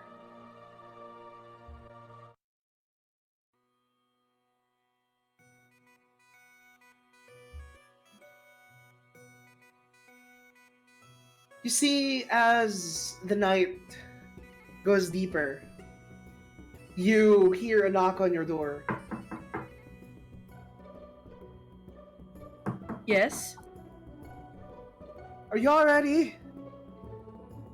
It's Ronan. Oh yes, we're ready. Okay, I'm guessing you're all also dressed. Yes? Yes. Yes. Good. I don't want to be walking into anyone naked now. Very odd. Kind of laughs. Okay, so he opens the door. Wow. Y'all clean up. Clean up well, in fact.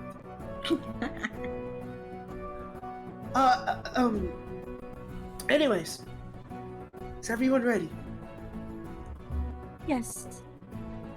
You know how the proceedings go, yes? I look at the rest Yes. of the party and yes, we do.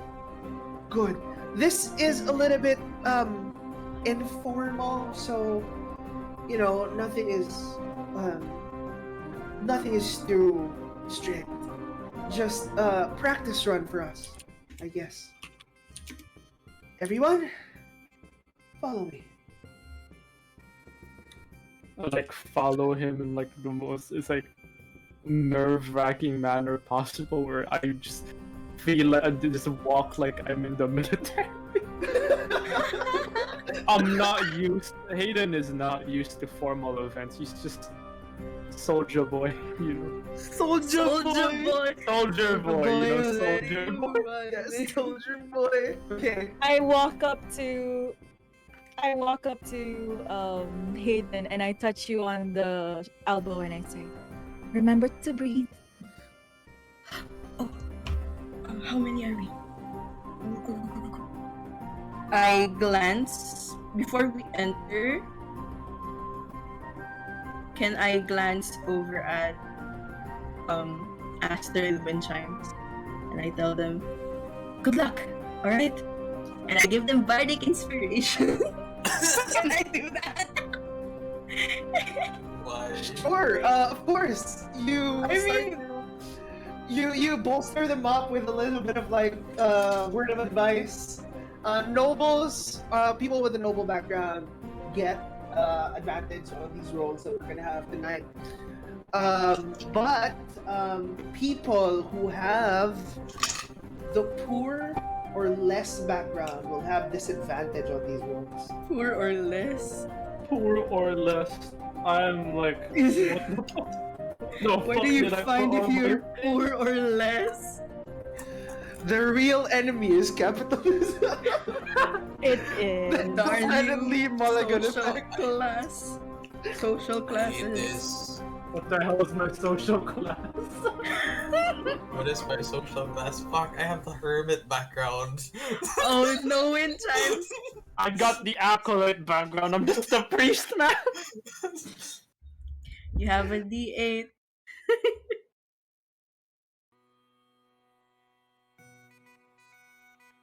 Okay, I are you could guys give ready? everyone one.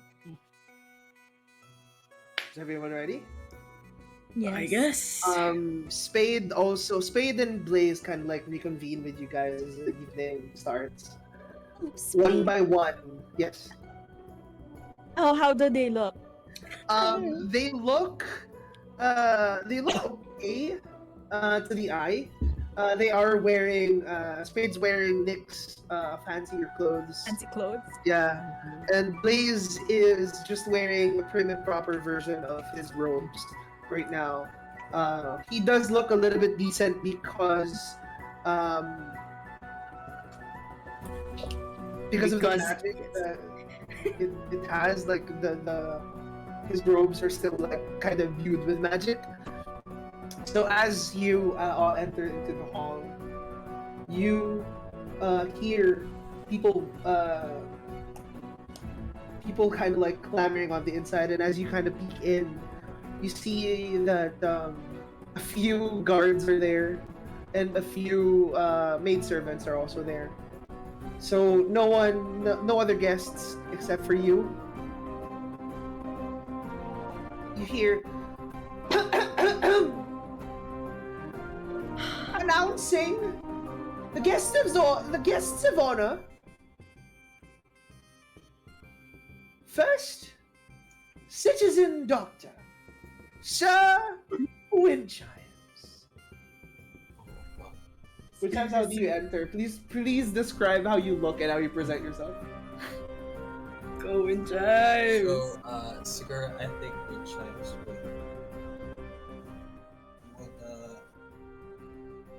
would use the clothes that he got in from the other time. Yes. So I think that was a black surcoat with a white shirt. And Sigurd this time no mask because I don't think that would feel formal. That would feel Ooh, no mask. Ooh. No, Okay. it's not Does like your I'm hiding face my look identity. like? It's not like I'm hiding my identity or anything. It's just a bird. I look like a bird. Don't worry. Just a little bird, man. Little bird. And Sigurd like Just a Wind bird. Chimes yun, tinawag siya, like he is called, so I don't think he opens the doors. The doors are open for The doors are already open, yes, for him. which is So. still a weird experience. You can tell like Wind Chimes has done this a few times, but he still doesn't like it. And so he walks in and he does a semi-court. He does a pretty good, decent bow, if you could call a bow. You hear next off as you make your way to the table, you pick a seat. Ellie said goodbye pala to us because Oh, okay. he needed to do something na. All right. Next off, you hear the announcement. It says, "Friend of the nation and far traveler, Spade." Spade kind of enters in the most Casual way. indifferent, yeah, the most indifferent manner. You're like, yeah. The king isn't there yet, of course. He's last to be announced. Takes a seat. Also, they also announce Sir Blaze. Blaze enters as well. Aster, the magnificent Nova. I am sure Aster goes in with a flourish and prestidigitations his way in as well. Yeah. Almost kind of in the most flamboyant fashion. He looks like he has a fire trail behind him as he's walking. He wears the same clothes that he wore from when Vaughn had the ball, but prestidigitations it to have multicolored like the shiny multicolored parts on the dress itself.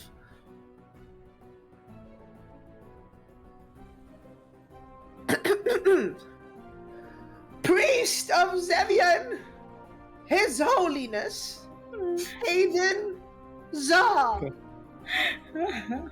Please describe yourself. He goes in with like the most fancy, like how fancy a priest robe can get, Yes. because you know how priests are supposed to be minimalist. This one Yes. is like a formal wear version of a priest robe. He has like Formal his- priest. he got like his hair into like a man bun with like those chopsticks. Hell I don't know yeah, what okay. I don't know what you call those. The stick things. Yes. And he does like a soldier's salute. Not salute, like a soldier's bow. And goes to where he has to go. With your composure, you do it confidently with like military grace. You look from like a Pope Francis to a Pope John Paul II. I don't even know. Oh. More gold trims, I guess, on the other robes itself as you enter, and then you take a seat as well.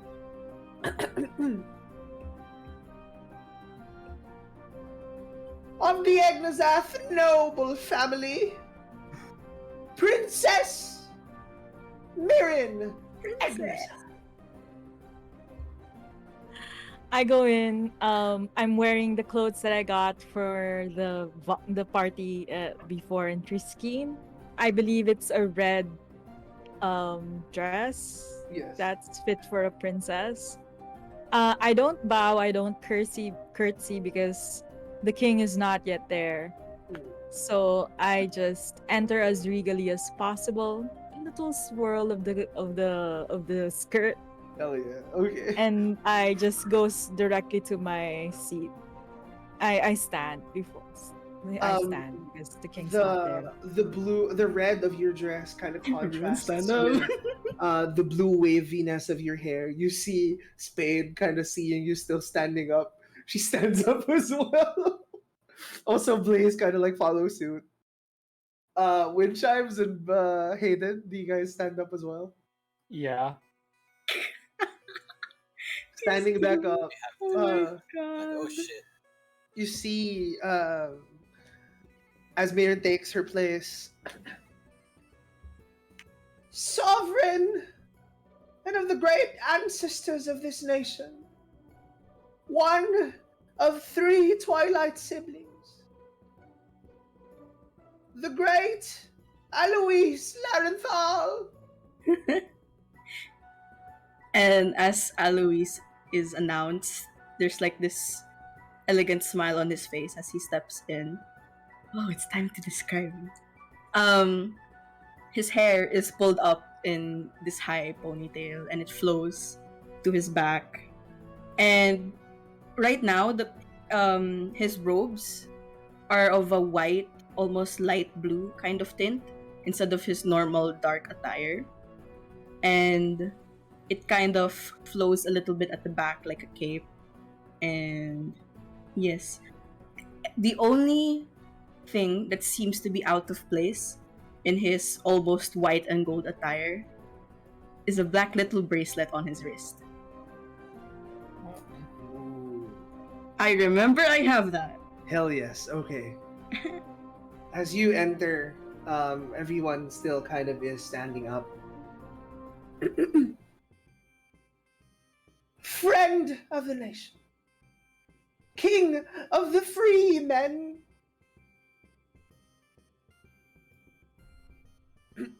Von Trisky. Vaughn approaches. You see that he wears olive green robes with his brown hair, his pointed ears adorned with a lot of jewelry. You see that he cleans up really well. He has this unusual poise to him as he enters. He knows how to present himself within these situations and he's trained for it. So he like enters walking confidently into the halls. Let me present all y'all. Token layer. And then, yes, we go back to here as everyone is seated down. The... and then, yes? As Vaughn gets to his chair, I curtsy. He Little bows just slightly. He also acknowledges Eloise.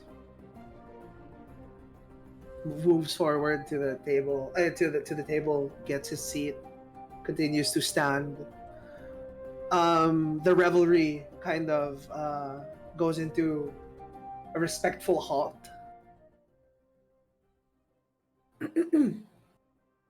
His Most Royal Majesty, ruler of the land, redeemer of the once enslaved nation, King Frederick Lauren. The band goes into like a louder form of the music that they're playing.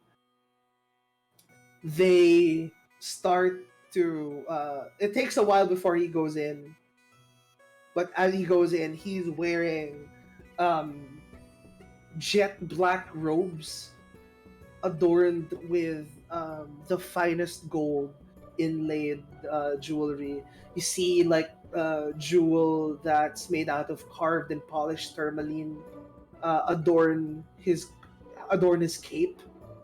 Black fur on the side of his neck, made out of the finest wool, like black sheep this land has to offer. He enters with a serious demeanor on his face, and as he lays eyes on the rest of you, he kind of softens up, gives you all a smile, enters, moves forward.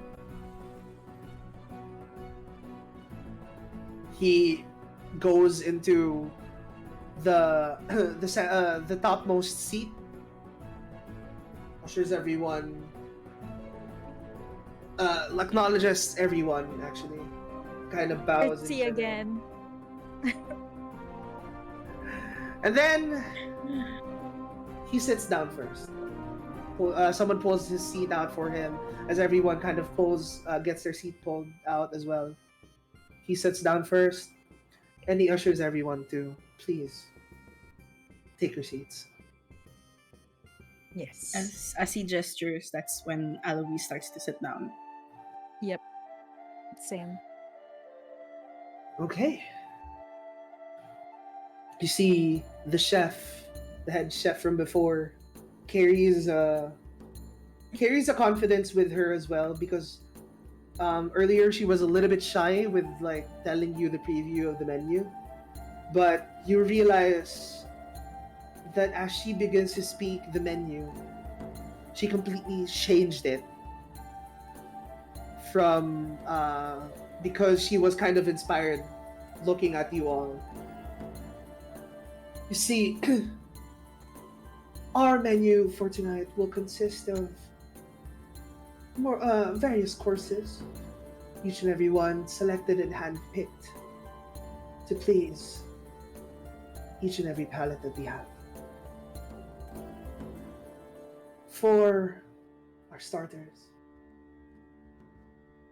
marinated southeast salmon, lime bay crab, and wild Hebridean langoustines and fresh herb salmon,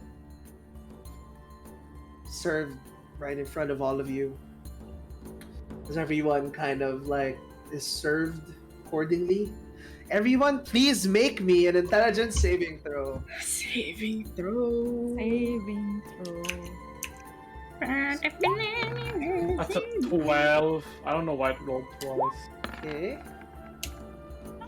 7! Marion! Oh God! I forgot how to eat! Marion, 16. Marion! Did you have the bardic or no? No. I cast guidance on myself. Wisdom? Or... Intelligence. Intelligence.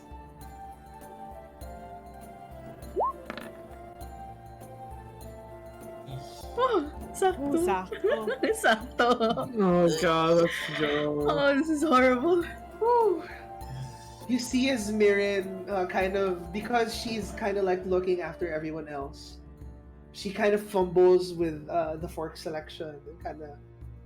Vaughn, you see, take a look at you, snickers a little bit. You see the king look at Vaughn. What's the matter, brother? He looks at you, Mirren. Does anything bother you? What a snitch. Fuck. Nothing at all. And I find the right fork as I say this. Okay, you find the right fork for Nothing it. at all. Very well, let us proceed. Everyone finding their meals appropriate to their tastes?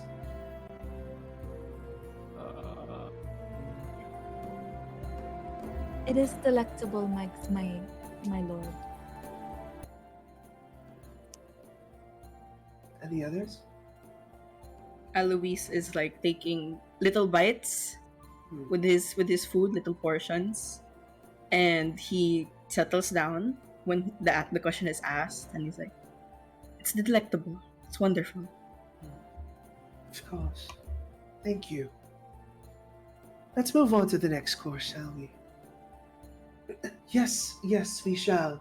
As the head chef kind of acknowledges this, the plates are taken away as they are replaced with new ones.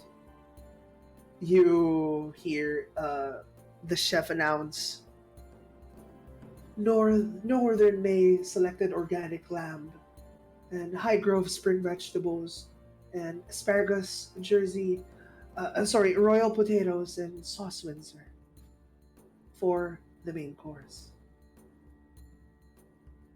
Intelligent. Everyone, please make me an intelligence saving throw. This time with a DC 14. 17. Oh, that's good! So Come kind on, of a Mirren. Hayden. Come on, Come on, Mirren. Come on, What the man! heck, Mirren? Aiden's Moment being the chimes. fancy one, while Good Mirren's job. the- I'm failing. I don't like it. I don't like this. I'm too close.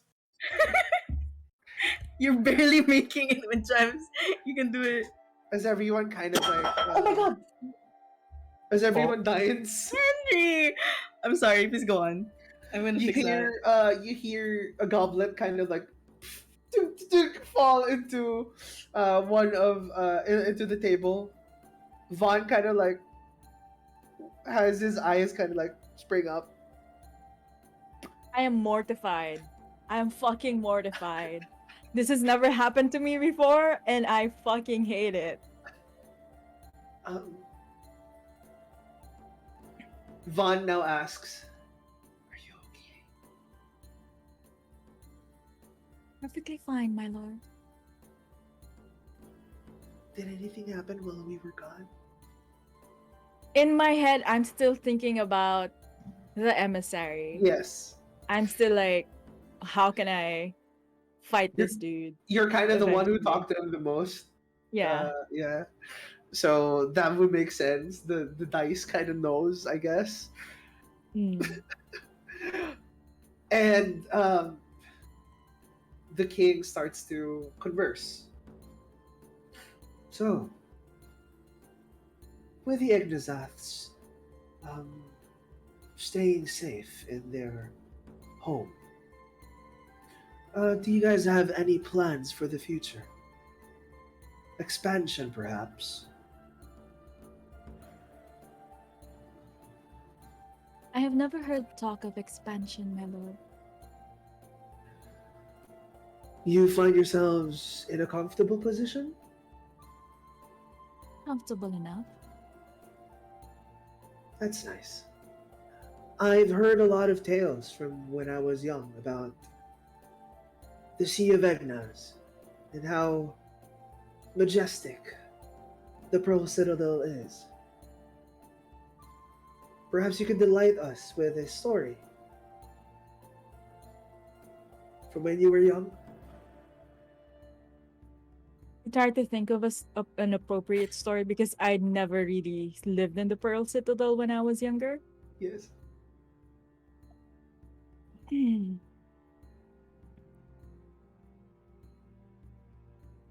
You are all well versed in living in castles. One castle is no different from another. It has a very beautiful library. So they value knowledge a lot, I see. Yes, we do. Very well. Leans over and looks over to Hayden.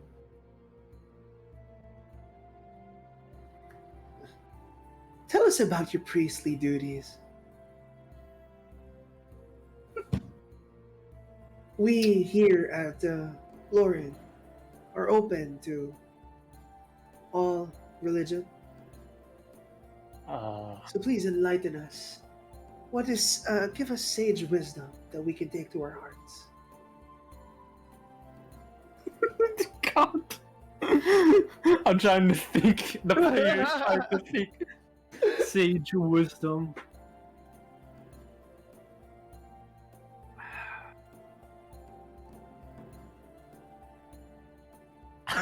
Just no thoughts at him for Hayden. Not a single He thought was- behind those eyes. Because he wasn't expecting to get this question.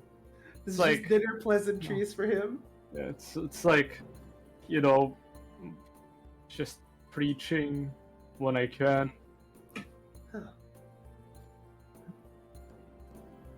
Do you... What particular Zevionite trait do you think is most valuable to his followers? Oh. Well, strength.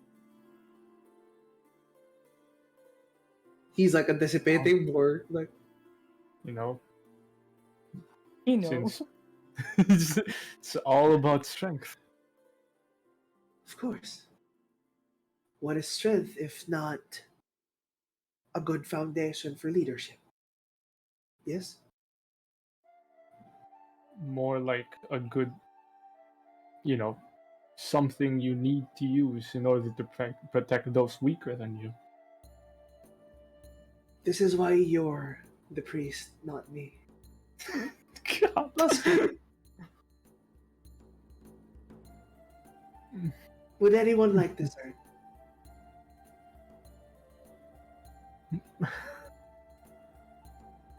as Oh. they bring along, yes? I'm just gonna nod. As they bring along the dessert, A trio of Breathal honey ice cream, cherry trifle, and chocolate parfait. For all of you, please enjoy.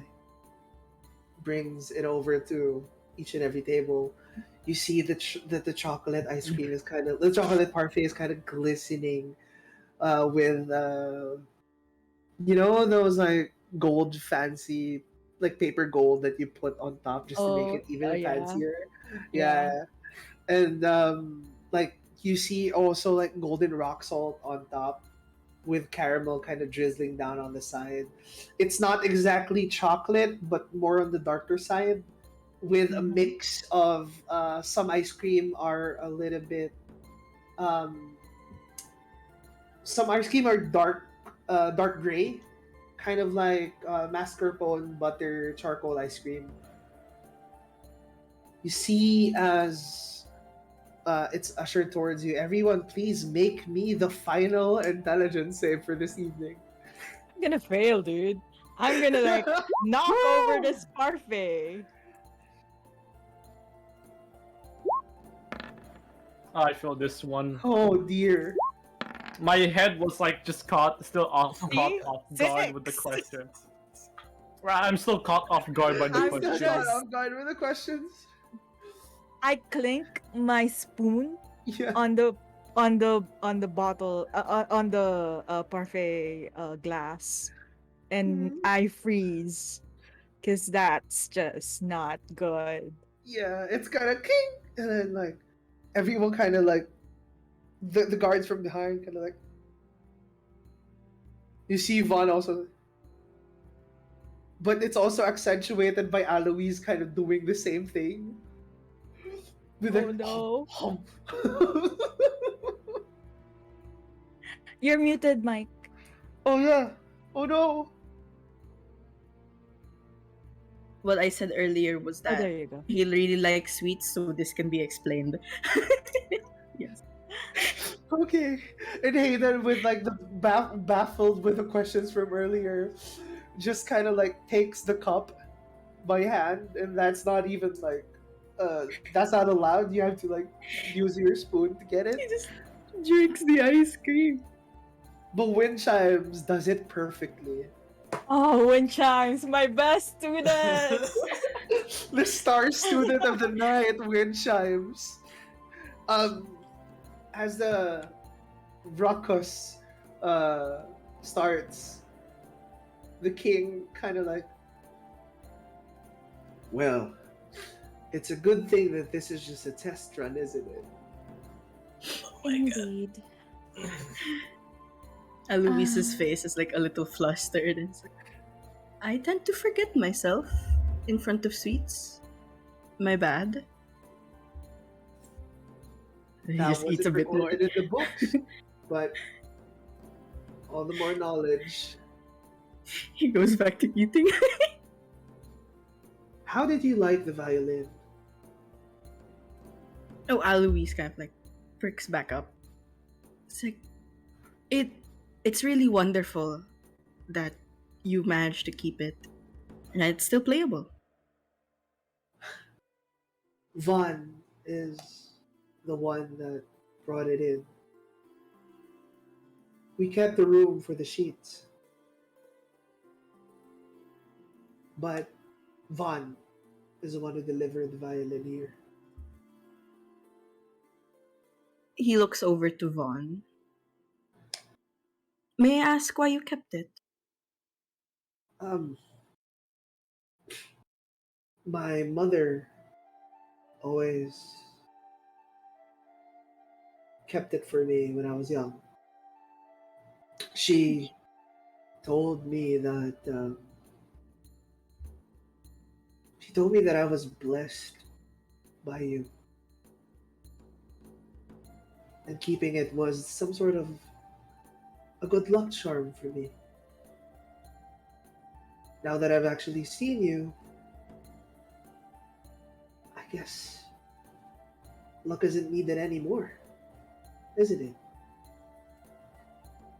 It's very sweet. And she was right. We all gave our blessings to you and your siblings. I So- gave you mine, and he looks over to Frederick. Corey gave you yours. And Sebastian gave it to Calidius. You see, Vaughn's. That explains a lot.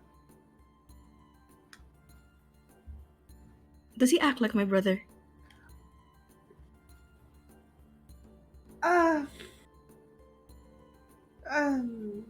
Oh, then we definitely need to brush up on our etiquette. So much more. A lot stricter than your brother, I think. Oh, we definitely need to prepare then. Yeah.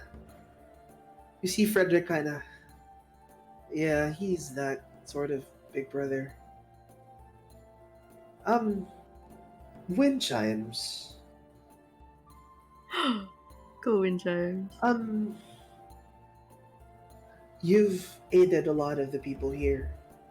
Your family, each and every single one of you. Would you like to tell us one story from your travels? I was expecting that. Fuck, let me think of Yeah, think of a new voice. Let's go. Go in, James. Let me look at the map then. I have to look at the map.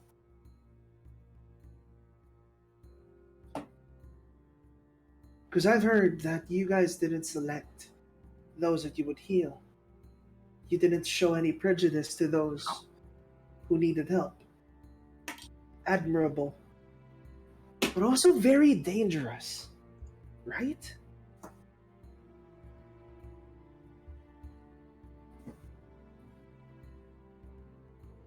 So yeah, let's just say this.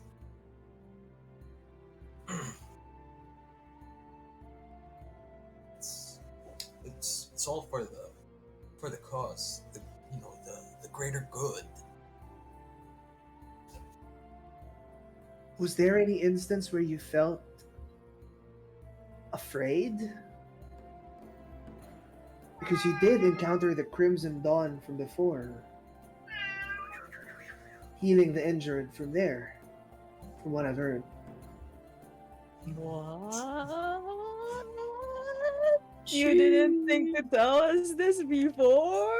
It was You've never been to brought the up. Crimson Dawn and you didn't tell Never us? brought up. It was never brought up. No, but it was the nature of... it was We've the nature always of- been talking about the Crimson Dawn, I Windchimes. asked you if you had a deep, dark secret, and you didn't say it! Dude, take a look. Out of character, like Yeah. I Yeah, kind of out of talked about. character, yeah. I kind of talked about the Crimson Dawn like fairly early in the start. Yeah, Well, you could have brought it up again. you kinda did. Like, Oh like boy. when we were still when we still weren't sure about Alois being in the Crimson Dawn, I was just like, he seems Me good in the somehow. Aster. Aster. Alois, like Aster. Anyway,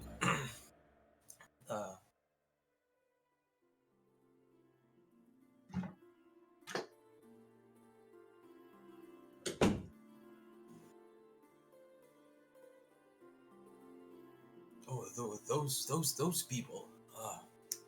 See, they were a different bunch, you could say.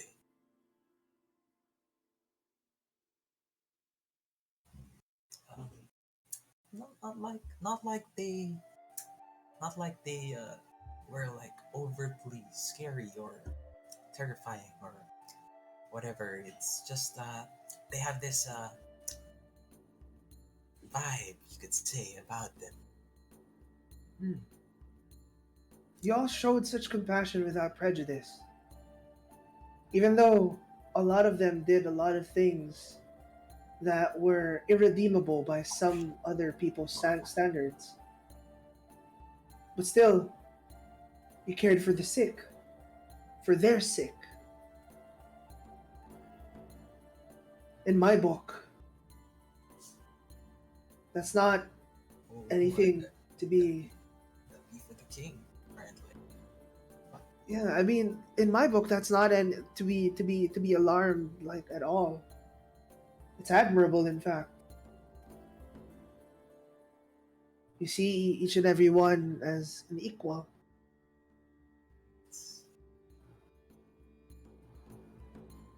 In the eyes of Dower,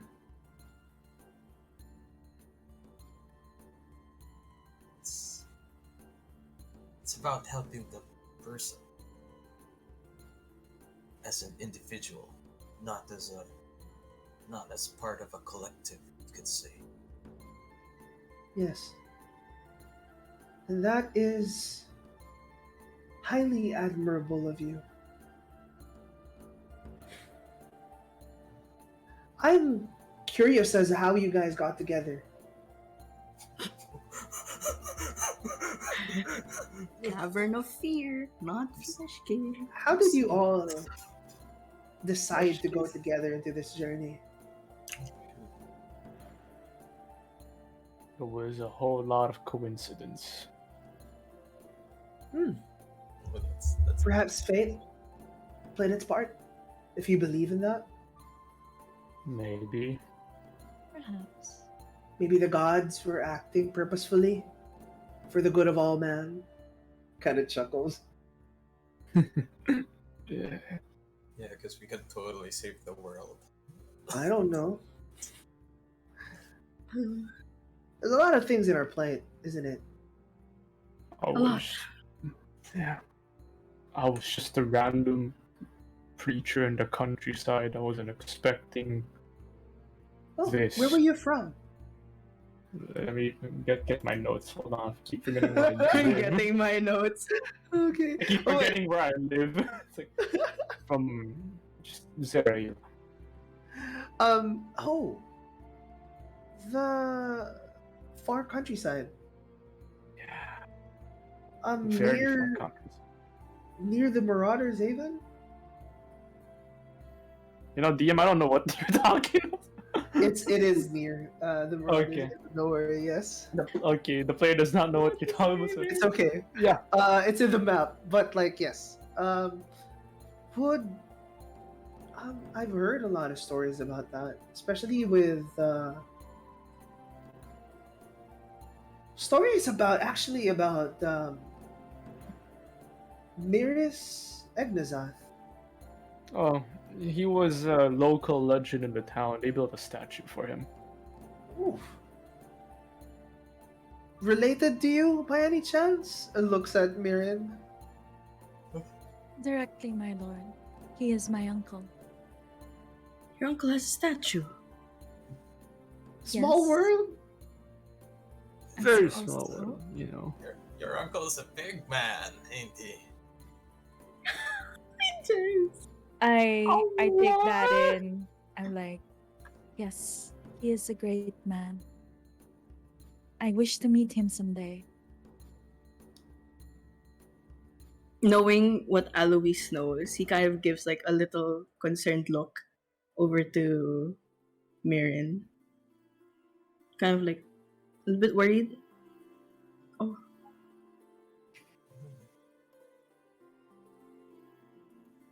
I've heard of tales of Miris. And Please do tell, my lord. Yeah. I am always eager to hear about it. There was this great story about him and a bunch of adventurers as well. Not too different from all of you. what was the name of their group again? The Bumpanes. Yes. The Boomfanes. Elvish Yes. of origin, if I'm correct. Oh, Um, I think it was Asimar, my lord. Asima. Oh, Celestial, perhaps? Yes. Yeah. I've heard I've heard stories where they stopped a plague from spreading. The Emerald and Death. That's why that was by Zerail. That's why the statue was there. Yeah. You have an amazing lineage. I can only hope to be a quarter of what he was. He kind of looks at What you he is. and then looks at Alois. Don't we all? don't we all? You're already on the right path, Mirren. Don't worry about it. Thank you, Alois. You know what they say about people trying to emulate greatness What do they say? is that the ceiling of what they can achieve is bound to be lesser than the one that they're following. But I I don't quite follow. personally don't believe this. I think if you were to emulate greatness, the greatness would inspire you to surpass those that ran the race before you. That's why we break new records. Perhaps We the sur- ceiling seems to be much closer only because we stand on the shoulder of giants. Perhaps. There's a lot ahead. And I think a lot more difficult times to come. Indeed. He gets a glass, a goblet. Do not make me roll for this, Zap. I have been doing so badly. No, he gets a goblet and raises Oh it up. god. He ushers everyone to do so as well. I Raise take a my glass goblet that to wasn't freedom. spilled. Here. It's a big ass Coffee. water. To bashing through ceilings. To Bashing through ceilings. breaking new heights. To breaking Much new better. heights. I'm bashing the ceiling. He gives it to us and like drinks. Raise a glass to freedom. Raise the grass to freedom. As the night continues on, just conversations about catching up as well with why Spade was there for such a long time. Why But- was Why was she there? She can explain when she comes back. SMH. But right now, we are going to take a very quick break before I we need to return. pee. Me too. I hope you guys enjoyed. So we'll see you in a short while.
Okay.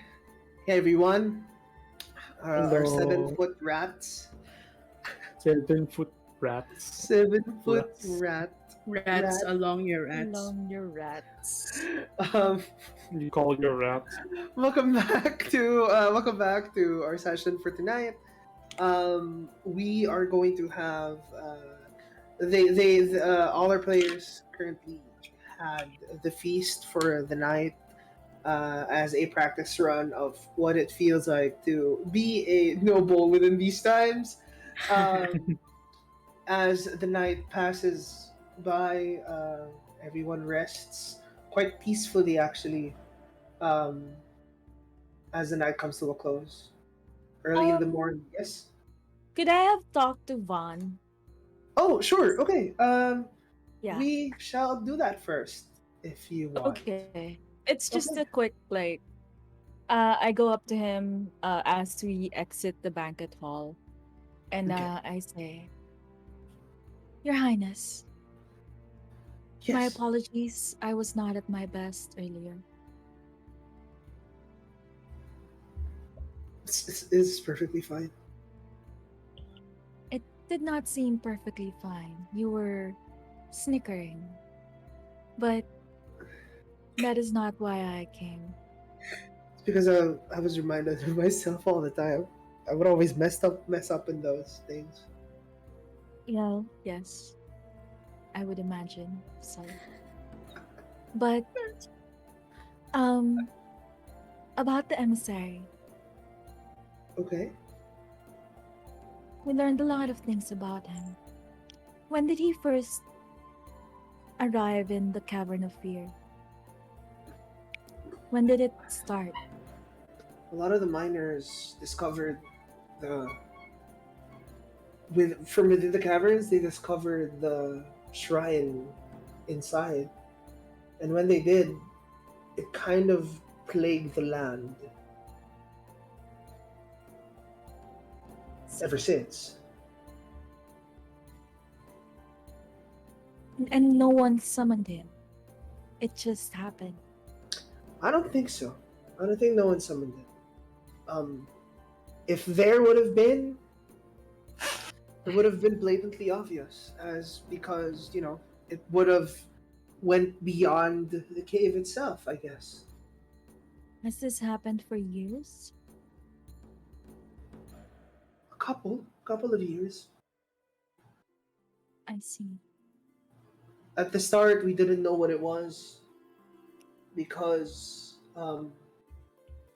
it was a new thing. We just thought that there was someone abducting the children, and we wanted to look into it.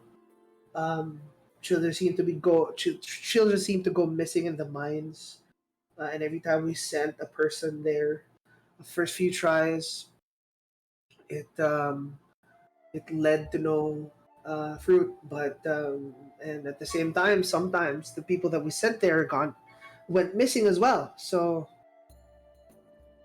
we kind of just put it off limits for people. I see. Thank you, Lord. This will aid us greatly in the coming time. Did you happen to know anything new about the emissary? Only that the emissary is one of the gods that are coming back. Right. Okay. Okay. Yeah. I hope Thank you. we become more well equipped as the days draw near. Yes. Good night, my lord. And I curtsy to him Good night. and I And leave. also goes his way. Would anyone want to do anything before going to sleep? No. You guys are good? Want to Yes. get a good night's rest. All right. Getting a good Yeah. night's rest, y'all. Okay, as everyone takes the night's rest, you everyone kind of has a perfect night, actually. No No dreams. one, no dreams, Okay. no nothing All right. so far. Better. God. Better. We just And talked to then him. you So awaken in clingy. the morning to the chirping of birds from inside the room itself, as birds have seemed to enter. They perch on like Mirren's. Inside the Oh, cave. Marin. They perch on Mirren's shoulders Yeah. as they like, kind of like that, waking you up. Good morning, Mr. Bird. I sing back to the bird.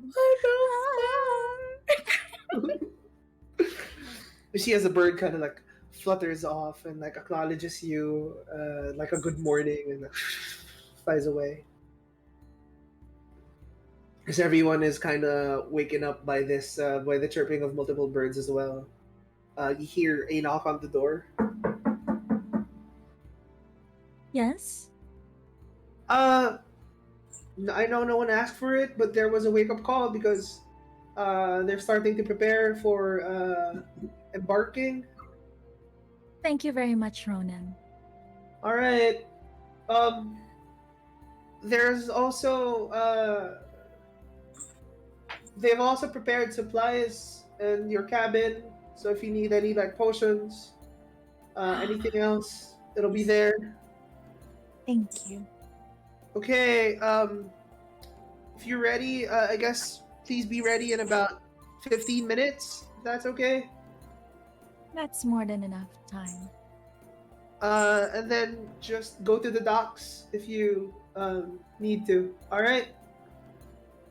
Thank you. Okay. Have a safe trip. He kind of like he didn't even like open the door, just guessing that you Yeah. guys are there. Mhm.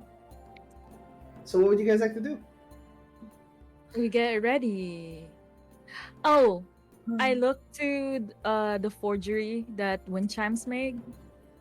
Oh, yeah. okay. Wind I chimes. asked. Yeah. I ask. Which of us should hold this other copy? It shouldn't be me, because I already have the other one. Yes. Maybe among wind chimes things? They wouldn't expect a blueprint within doctor's notes. Yes, better for wind chimes to hold it.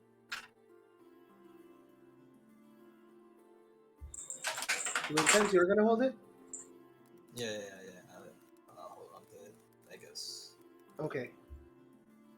So wind chimes makes almost a 95% uh accurate copy of what Ooh. Blaze did, as you all Yes. kind of like Sheesh. prepare. As y'all sheesh at it. As you all sheesh at it. You all kind of like prepare. Would you guys would you guys want to go head want to head straight to the docks now? Yeah. The supplies are in the cabin Cabin. of the ship. Yes, the supplies are in the Yes. cabin. Okay. As you do go to the docks, you are greeted with a lot of guards actually, with the sound of seagulls flying through the air. That was my best seagull impression. I'm sorry. You hear the crashing of the waves as well. Within the docks, it's not as bright of a morning as it normally is, but as you go there, you feel that it's usually a little bit colder than usual. It's a little bit colder than usual. This is what the docks look like. The biggest ship is the one that you're supposed to ride. Okay. Okay. As the guards, some of the guards kind of see you. They go near you and, are you the lot that? Yes. Oh. To go with the kings? Yes. Please. Please follow me. he kind of ushers you to this specific boat. This one. Oh, okay. You, yeah. And then you are greeted with the sight of the kings are already there. They're kind of like within the cabins. You see them kind of enter the cabins, and you see the captain of the ship approach you all. He is a tall human man with a like dark brown skin, long dark brown tinges of hair, kind of like tied up. It's like clumped into dreadlocks, meeting in the center of the torso, and then going flowing down. He wears a dark green coat with filled with silver ends. He has a warm brown like a leather garb on the inside. His pockets always seem to be strangely full. As you kind of look at his pockets, it always seems to be like jam packed. As he approaches you all, he says, he kind of acknowledges your presence, goes near you. As he goes near you, you kind of take in a faint smell of fresh blueberries, despite his rugged and fierce appearance. Fresh blueberries? Oh, I am sorry. Hello. Oh no. Did I say that out loud? I'm so sorry. It is okay. People usually say that when I pass by. Oh. Captain Judah Oranthal. Hello, Captain. Good morning. Nice to meet all of you. You are the important guests, I presume. Adventurers. Yes. Yes. Still no name. No name. No name? No Okay. name. No name. That is perfectly fine. Please enter. This is my ship. This beauty is called the Sea Serpent. Why You is it called see- the sea serpent? You see, as the ship is kind of tinged with a dark green paint job on the bottom. It seems to have scales on the side, kind of like armoring it up with the mast with the decor in front being a sea serpent with the head of a beautiful lady with dreadlocks flowing down. Miriam, I'd like you to make a history check as you lock eyes on Ooh. this lady.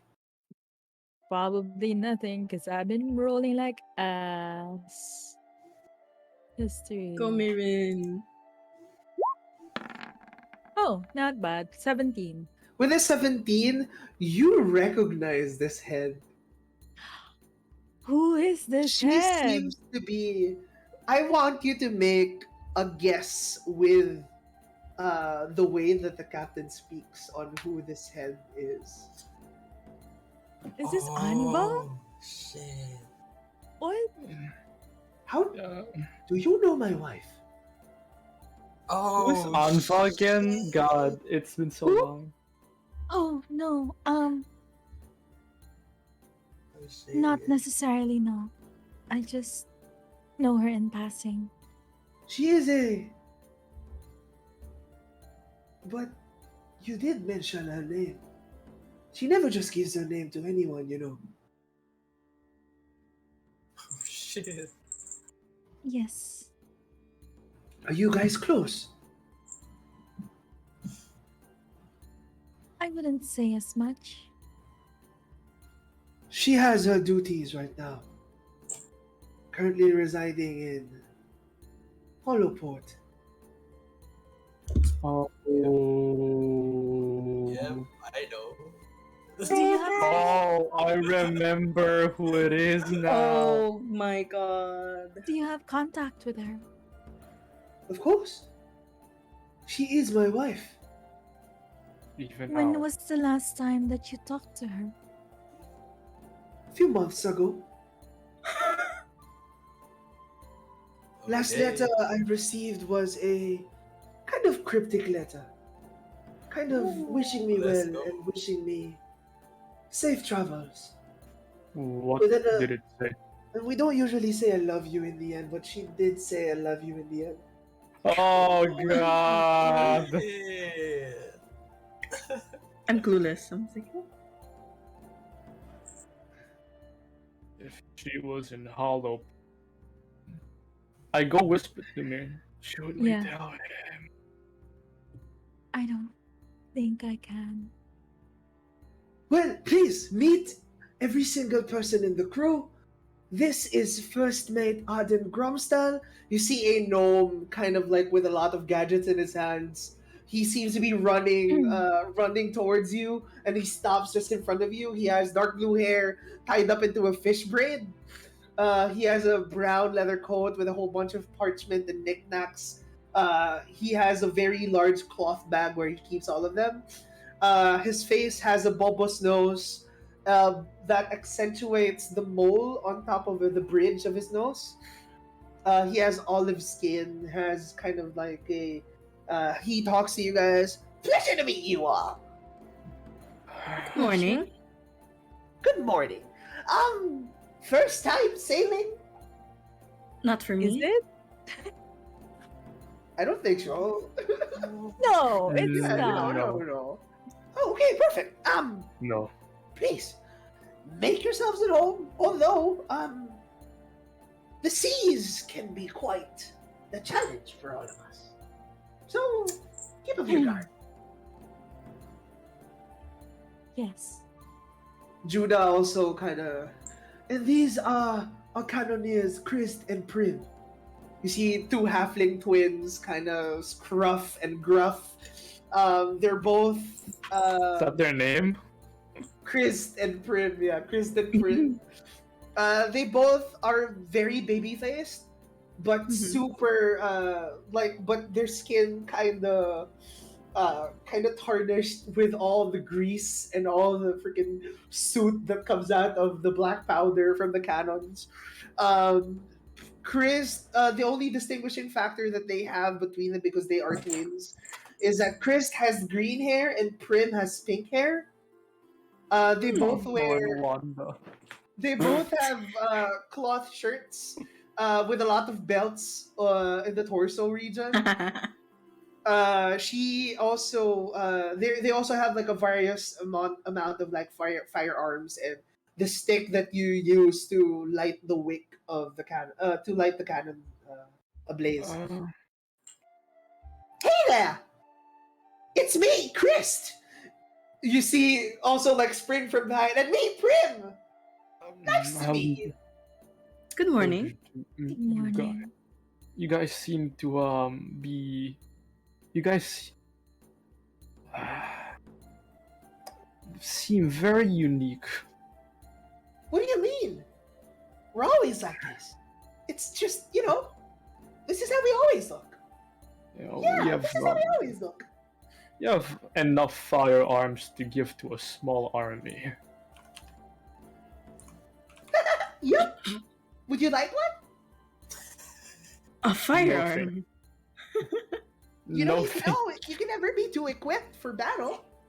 Would you like one? I want to get the gun. Would you like a gun? I got a gun. Give me a See gun. Chris and Prim like pull out like two sets of blunderbusses. Where did you pull that out from? Oh, I wouldn't know how to fire ones. Oh, it's Um, easy. You just it's- point and then it No. kind of explodes in her hand, but like she kind of lets go. Kind of of it. like recoil a little Yes, bit. fire.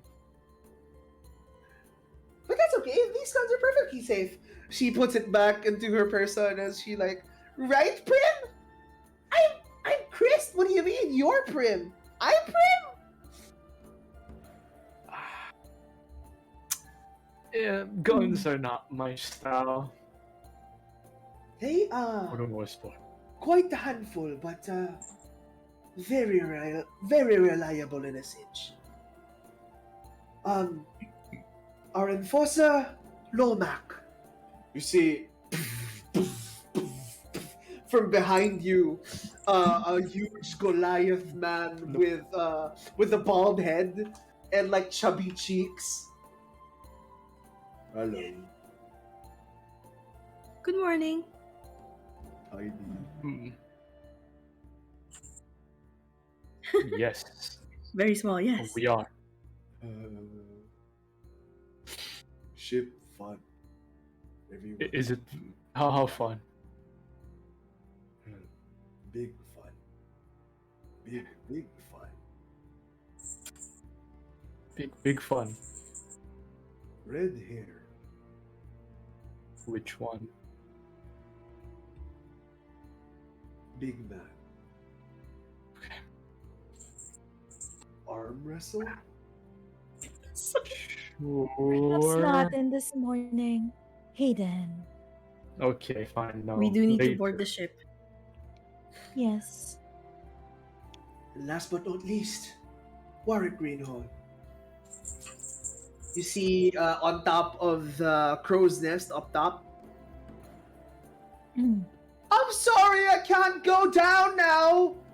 Kind of busy. Just a wood elf of like a wood elf with like really pale skin, but for some reason he's on the crow's nest all the time. But the sun doesn't affect him. He has some sort of mohawk, like a neon green mohawk. You guys have fun. I don't know what to say in these kinds of things. We're just introducing you. Yeah. Okay. So, welcome everyone. Welcome aboard to the Sea Serpent. Thank you. So, may we go aboard now? Of course. Word.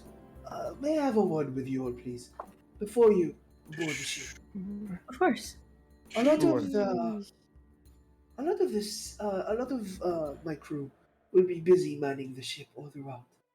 Mm-hmm. If we do run into trouble, if ever we run into trouble, can I depend on you to defend the ship? You I have a mean- word. Because my crew will be making sure that the ship is still in one piece. Of course. We are adventurers after all. But according to what my fortune teller told me, we will have clear skies. Fortune teller. Oh god. Somebody asked the name of the fortune teller. So please. no worries. What's her What name? do you have? What do you have a name for the fortune teller? Why do you ask such weird questions? It's just we're curious, you know. We're just curious. My fortune teller's name is Ingrid. Oh my god. Oh, We're gonna run into a storm or Yes. something. The ever listening. yeah, we're kind She of is friends. here? She's not here, but you know, I visit from time to time. We are acquainted with Ingrid the Everlistening. Wow. It is a very small world. That it is Quite small. very small. Me and my wife, whenever I would visit, we would go to Ingrid. Just to have a fortune told.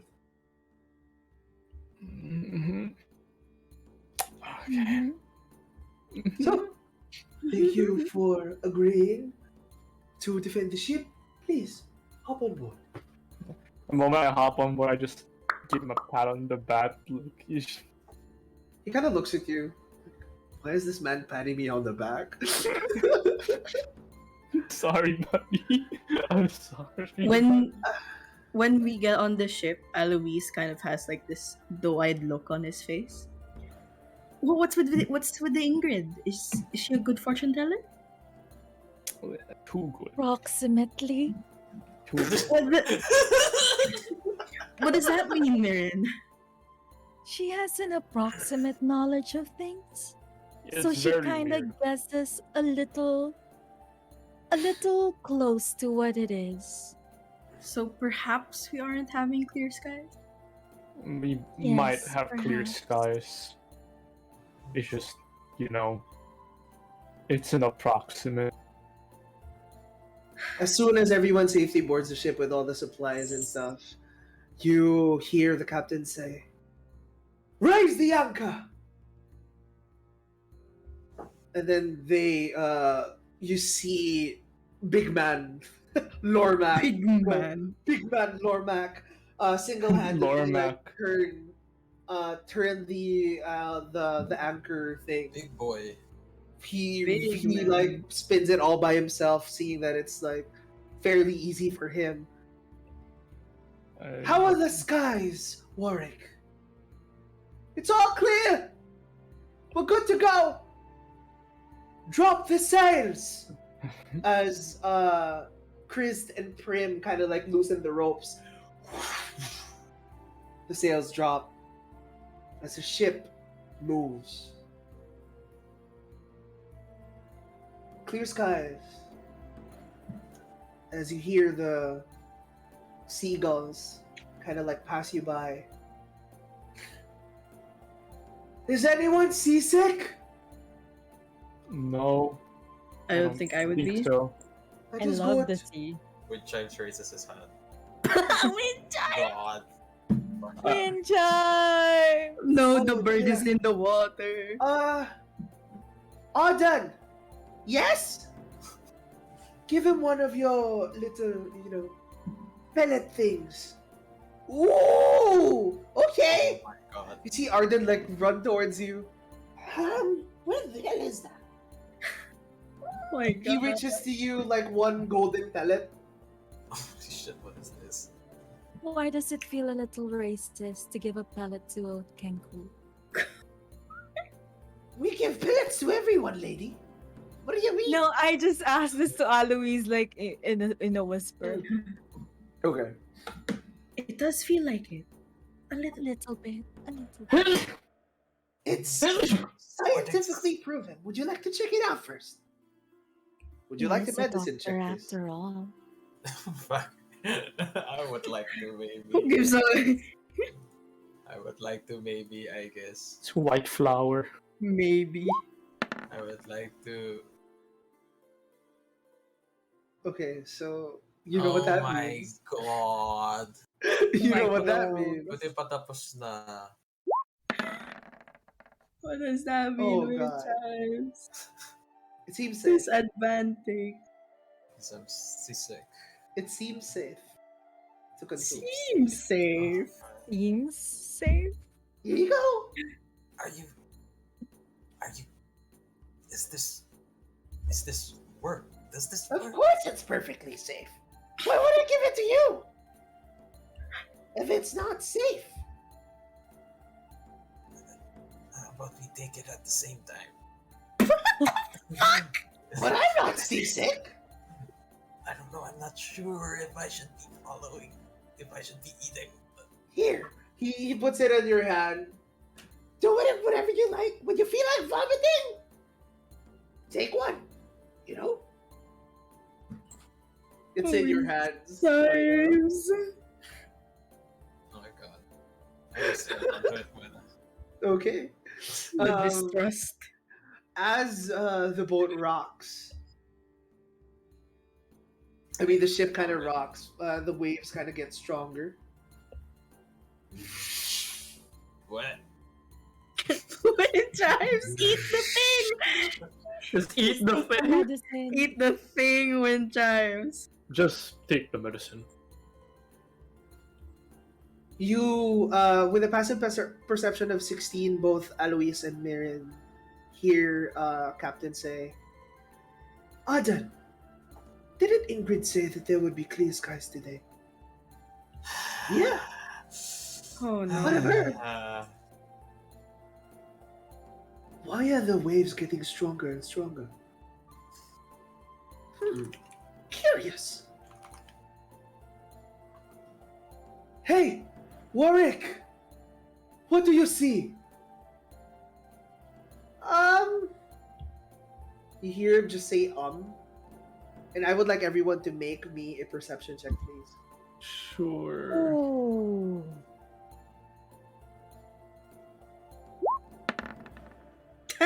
I got a 17 on that one. Go I got a Miriam. 19. Go Miriam. Go Perfect. Hayden. Does me and Miran see anything? Oh, that was wrong. Sorry.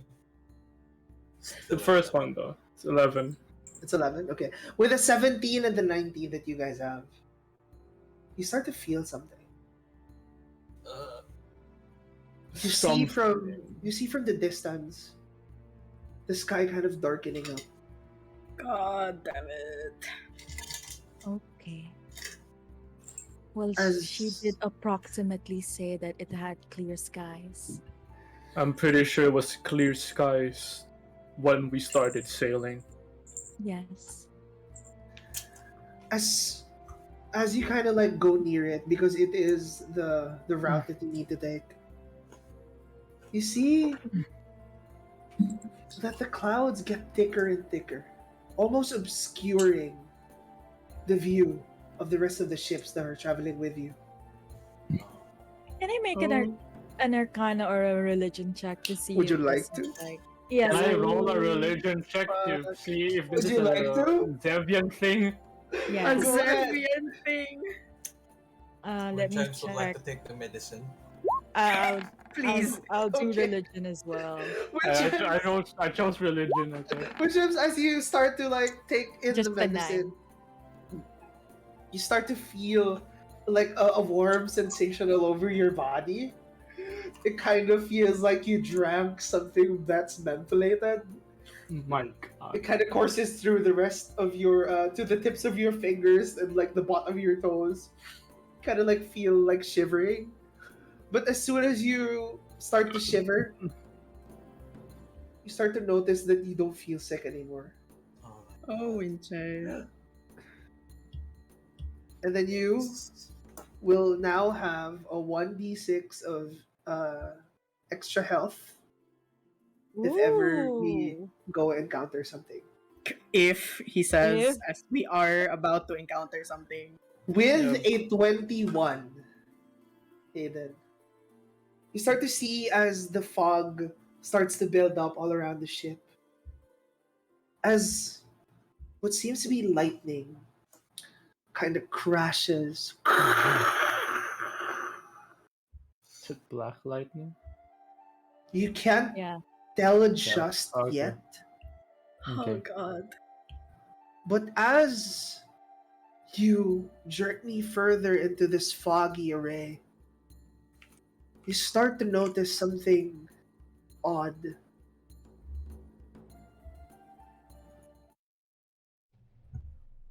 It's like You I notice- slowly draw my sword and shield. I just yell to him, "Be on guard! Something doesn't feel right." Everyone! What he said! Be on your guard! As you kind of like inch closer and closer, you feel a raindrop on your skin. As it starts to rain intensely onto the ship, everyone starts to get dampened by this rain, and you see, but you know, Miriam's hair is still like flowing in Yeah. the breeze. As the rain starts to pour down, you see, like the crackling of lightning seems to be coming from the sides of the fog.